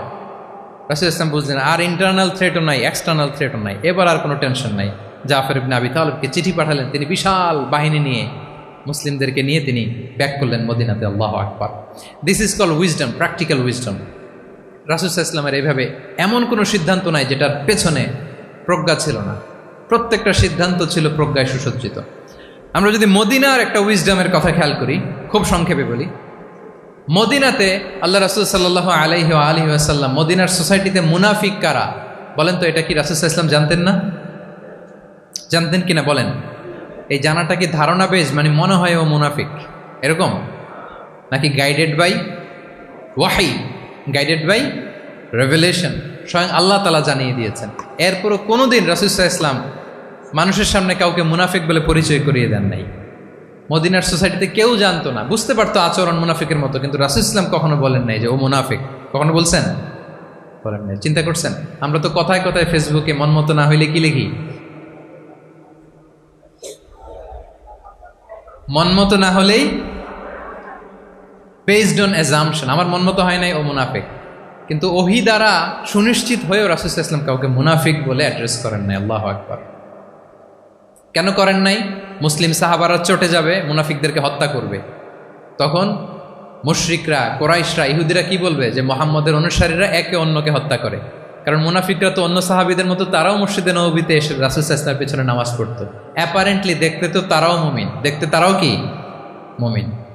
কখনো রাসূল সাল্লাল্লাহু আলাইহি ওয়াসাল্লাম বলেন না। তবে হুযায়ফা ইবনুল ইয়ামান রাদিয়াল্লাহু তাআলা আনহু নামে একজন সাহাবী, উনি মদিনার গোয়েন্দা বিভাগের প্রধান ছিলেন রাসূল সাল্লাল্লাহু আলাইহি ওয়াসাল্লামের, উনাকে বলে গিয়েছিলেন কারা কারা মুনাফিক, নামের লিস্টটা অ্যাজ এ রেফারেন্স শুধু উনাকে বলেছিলেন, আর কাউকে বলেন নাই। এজন্য ওমরে ফারুক রাদিয়াল্লাহু তাআলা আনহু যখন মদিনার খলিফা, তখন তিনি কেউ মারা গেলে ওনাকে যখন জানাজার ইমামতির জন্য বলা হতো, উনি দেখতেন যে ওই জানাজায় হুযায়ফা গিয়েছে কিনা। যদি হুযায়ফা ইবনুল ইয়ামান ওখানে যেতেন, উনি ওই নামাজের ইমামতি করতেন। আর যদি দেখতেন ওইখানে হুযায়ফা নাই, ওইখানে ওমরও নাই রাদিয়াল্লাহু তাআলা। আল্লাহু আকবার। তিনি কৌশলে পাশ কাটিয়ে বলতেন, অন্য কেউ এই নামাজের ইমামতি করে দাও, আমি যাব না। আল্লাহু আকবার। তাহলে রাসূল সাল্লাল্লাহু আলাইহি ওয়াসাল্লামের উইজডম দেখেন, তিনি কমিউনিটির মধ্যে ইউনিটি ধরে রাখার জন্য কখনো মুনাফিকদের নাম বাই নেম তাদেরকে চিনতেন, কখনো ডিসক্লোজ করেন নাই। আল্লাহু আকবার। This is called wisdom. তাহলে 11 নম্বর কি ছিল? Practical wisdom. লাস্ট পয়েন্ট, অনেক লম্বা হয়ে গেছে আলোচনা। শেষ নাম্বার হচ্ছে 12 নম্বর হচ্ছে, লাস্ট পয়েন্ট হচ্ছে succession management. A good leader produces a good leader, a true leader produces a true leader. একজন ভালো নেতা সে ভালো নেতা তৈরি করে, কি বলেন? একজন যোগ্য নেতা আরো যোগ্য উত্তরসূরি তৈরি করে, ঠিক কিনা বলেন? আমি শুধু নেতা, নেতৃত্বের সব গুণ আমার মধ্যে খালি হাবুডুবু খায়, আমি কাউরে নেতা বানাতে পারলাম না, তো আমি চলে যাওয়ার পরে আমার দল চালাবে কে? আমার দেশ চালাবে কে? এই উম্মাকে নেতৃত্ব দিবে কে? রাসূল সাল্লাল্লাহু আলাইহি ওয়াসাল্লাম নিজে যেমনি অনুসরণীয় নেতা ছিলেন, অনুকরণীয় নেতৃত্ব দিয়েছেন, তিনি এরকম নেতৃত্ব তৈরিও করে গিয়েছেন, ঠিক কিনা বলেন? আল খোলাফা আর রশিদিন আল মাহাদিন, তাদের কথা যদি খেয়াল করেন, আবু বকর রাদিয়াল্লাহু তাআলা আনহুর ব্যাপারে তো ওনার প্রচ্ছন্ন কিছু ইঙ্গিতও ছিল। ওনার অবর্তমানে নামাজ পড়িয়েছে কে মসজিদে নববীতে? আবু বকর রাদিয়াল্লাহু তাআলা আনহু। ওনার হজ পালনের আগে হজের জন্য পাঠিয়েছিলেন কাকে? নবম হিজরিতে আবু বকর রাদিয়াল্লাহু তাআলা। এগুলো ছিল প্রচ্ছন্ন ইঙ্গিত। এবং সাকিফায়ে বনু সায়েদাতে ওমরে ফারুক বললেন যে আপনাকেই আমরা নেতা মানি, সবাই এক বাক্যে মেনে নিল। আজও ওই জায়গাটা মসজিদে নববীর এক পাশে সাকিফায়ে বনু সায়েদার বড় সাইনবোর্ড আছে, ওখানে বিকেলবেলা আনসারি সাহাবারা বসে গল্প করতেন। ওই জায়গাতে আবু বকর রাদিয়াল্লাহু তাআলা আনহুর খলিফা নির্বাচনের ব্যাপারটা ঘটেছিল। উনি ওসিয়ত করে গিয়েছিলেন ওমরে ফারুক রাদিয়াল্লাহু তাআলা আনহু খলিফা হবেন। ওমরে ফারুককে যখন অ্যাসাসিনেশন করা হলো, উনি একটা প্যানেল করে দিয়ে গেলেন। সেখান থেকে ওসমান রাদিয়াল্লাহু তাআলা আনহু হলেন। ওসমান রাদিয়াল্লাহু তাআলা আনহুর হত্যা পরবর্তী উদ্ভূত পরিস্থিতিতে আলী রাদিয়াল্লাহু তাআলা আনহু হলেন। একজনের চেয়ে আরেকজন শ্রেষ্ঠ, একজনের চাইতে আরেকজনের মানাকিব অসাধারণ অসাধারণ। এই যে নেতৃত্ব রাসূল সাল্লাল্লাহু আলাইহি ওয়াসাল্লাম এটা জীবদ্দশায় তৈরি করেছেন। যার যেখানে ক্যাপাসিটি দেখেছেন তাকে ওই দিকে উদ্বুদ্ধ করেছেন। যার মধ্যে যুদ্ধের ব্যাপারে জ্ঞান দেখেছেন তাকে যুদ্ধের সেনাপতি বানিয়েছেন। Khalid bin Walid, chief of the Muslim military, মুসলিম বাহিনীর সেনাপ্রধান ছিলেন কে? খালিদ বিন ওয়ালিদ। ওনার দিয়ে কখনো কবিতা লিখতে পাঠাইছেন রাসূল সাল্লাল্লাহু আলাইহি ওয়াসাল্লাম, কিন্তু হাসান বিন সাবিতকে দিয়ে কি করছেন? শুধু কি কবিতা লেখানো? মিম্বরের পাশে মসজিদে নববীতে আরেকটা মিম্বর বানাই দিয়েছেন, স্টেজ, যে তুমি এখানে দাঁড়িয়ে এমন জ্বালাময়ী কবিতা লিখবে যেন গুজবাম হয় মুসলমানদের, জেহাদের ময়দানের জন্য ঝাঁপিয়ে পড়ে। তাহলে খালিদ বিন ওয়ালিদকে দিয়ে এক কাজ করিয়েছেন, হাসান বিন সাবিতকে দিয়ে আরেক কাজ করিয়েছেন। মুআদ ইবনে জাবাল রাদিয়াল্লাহু তাআলা আনহু প্রশাসনিক কার্যক্রম ভালো বুঝতেন। মদিনা রাষ্ট্রের সবচাইতে বড় সিনিয়র আমলা ছিলেন মুআদ ইবনে জাবাল, ইয়ামানের গভর্নর করে পাঠিয়েছেন। ওনার এটাতে যোগ্যতা ছিল। যার যেখানে তিনি প্রতিভা দেখেছেন ইসলামের কল্যাণে রাসূল সাল্লাল্লাহু আলাইহি ওয়াসাল্লাম ওই প্রতিভাগুলোকে কাজে লাগিয়েছেন। এইভাবে ওনার সাকসেশন ম্যানেজমেন্ট উনি গড়ে তুলেছেন। ফলে ওনার পরবর্তীতে বছরের পর বছর ইসলামী নেতৃত্বের হাল ধরতে মুসলিম উম্মার বেগ পেতে হয় নাই, ঠিক কিনা বলেন? তাহলে good leader, a true leader produces a good leader.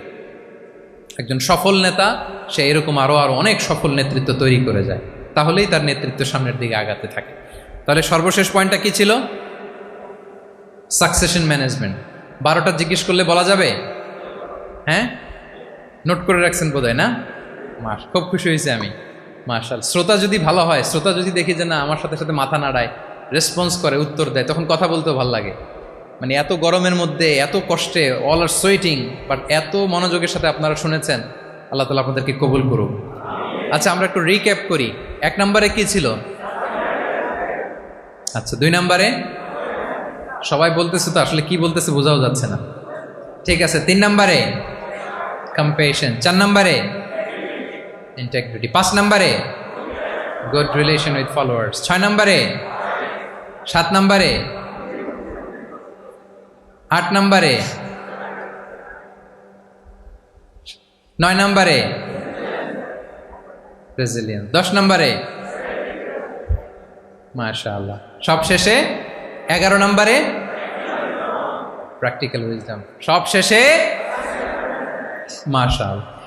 যুগোপযোগী নেতৃত্বের জন্য, যুগোপযোগী নেতৃত্ব তৈরি করবার জন্য রাসূল সাল্লাল্লাহু আলাইহি ওয়াসাল্লামের এই যে leadership trait, leadership features, leadership quality, ওনার যে নেতৃত্বের ধরন আমরা জানলাম, এগুলো থেকে আমাদের অনেক শেখার আছে, অনেক নেয়ার আছে। আমরা চাইবো আমাদের আগামী নেতৃত্ব আল্লাহ রাসূল সাল্লাল্লাহু আলাইহি ওয়াসাল্লামের লিডারশিপ ট্রেড থেকে উপকৃত হবে। তারা এগুলো স্টাডি করবে, এখান থেকে তারা তাদের নিজেদের নেতৃত্বকে সাজাবে। আল্লাহ তাআলা আমাদের সবাইকে কথাগুলো বোঝা আর আমল করার তৌফিক দান করুন। আমি আবারও মিনার চট্টগ্রাম বিশ্ববিদ্যালয়কে অন্তরের অন্তঃস্থল থেকে শুভেচ্ছা জানাই। এরকম চমৎকার প্রোগ্রামের আয়োজন করবার জন্য ইউনিভার্সিটি অথরিটিকে আমি শুভেচ্ছা জানাই, এবং আমার মাথার তাজ সম্মানিত শিক্ষক মণ্ডলীকে শুভেচ্ছা জানাই, এবং প্রিয় শিক্ষার্থী বন্ধুদেরকে আবারও প্রাণঢাল অভিনন্দন জানিয়ে রাসূল সাল্লাল্লাহু আলাইহি ওয়াসাল্লামের নেতৃত্বের উপর প্রফিটিক লিডারশিপ টপিকে এই আলোচনা আমি এখানেই শেষ করছি। হাযা মা ইনদি ওয়াল ইলমু ইনদাল্লাহি আলাইহি তাওয়াক্কালতু ওয়া ইলাইহি উনীব। ওয়াসসালামু আলাইকুম ওয়া রাহমাতুল্লাহি ওয়া বারাকাতুহু।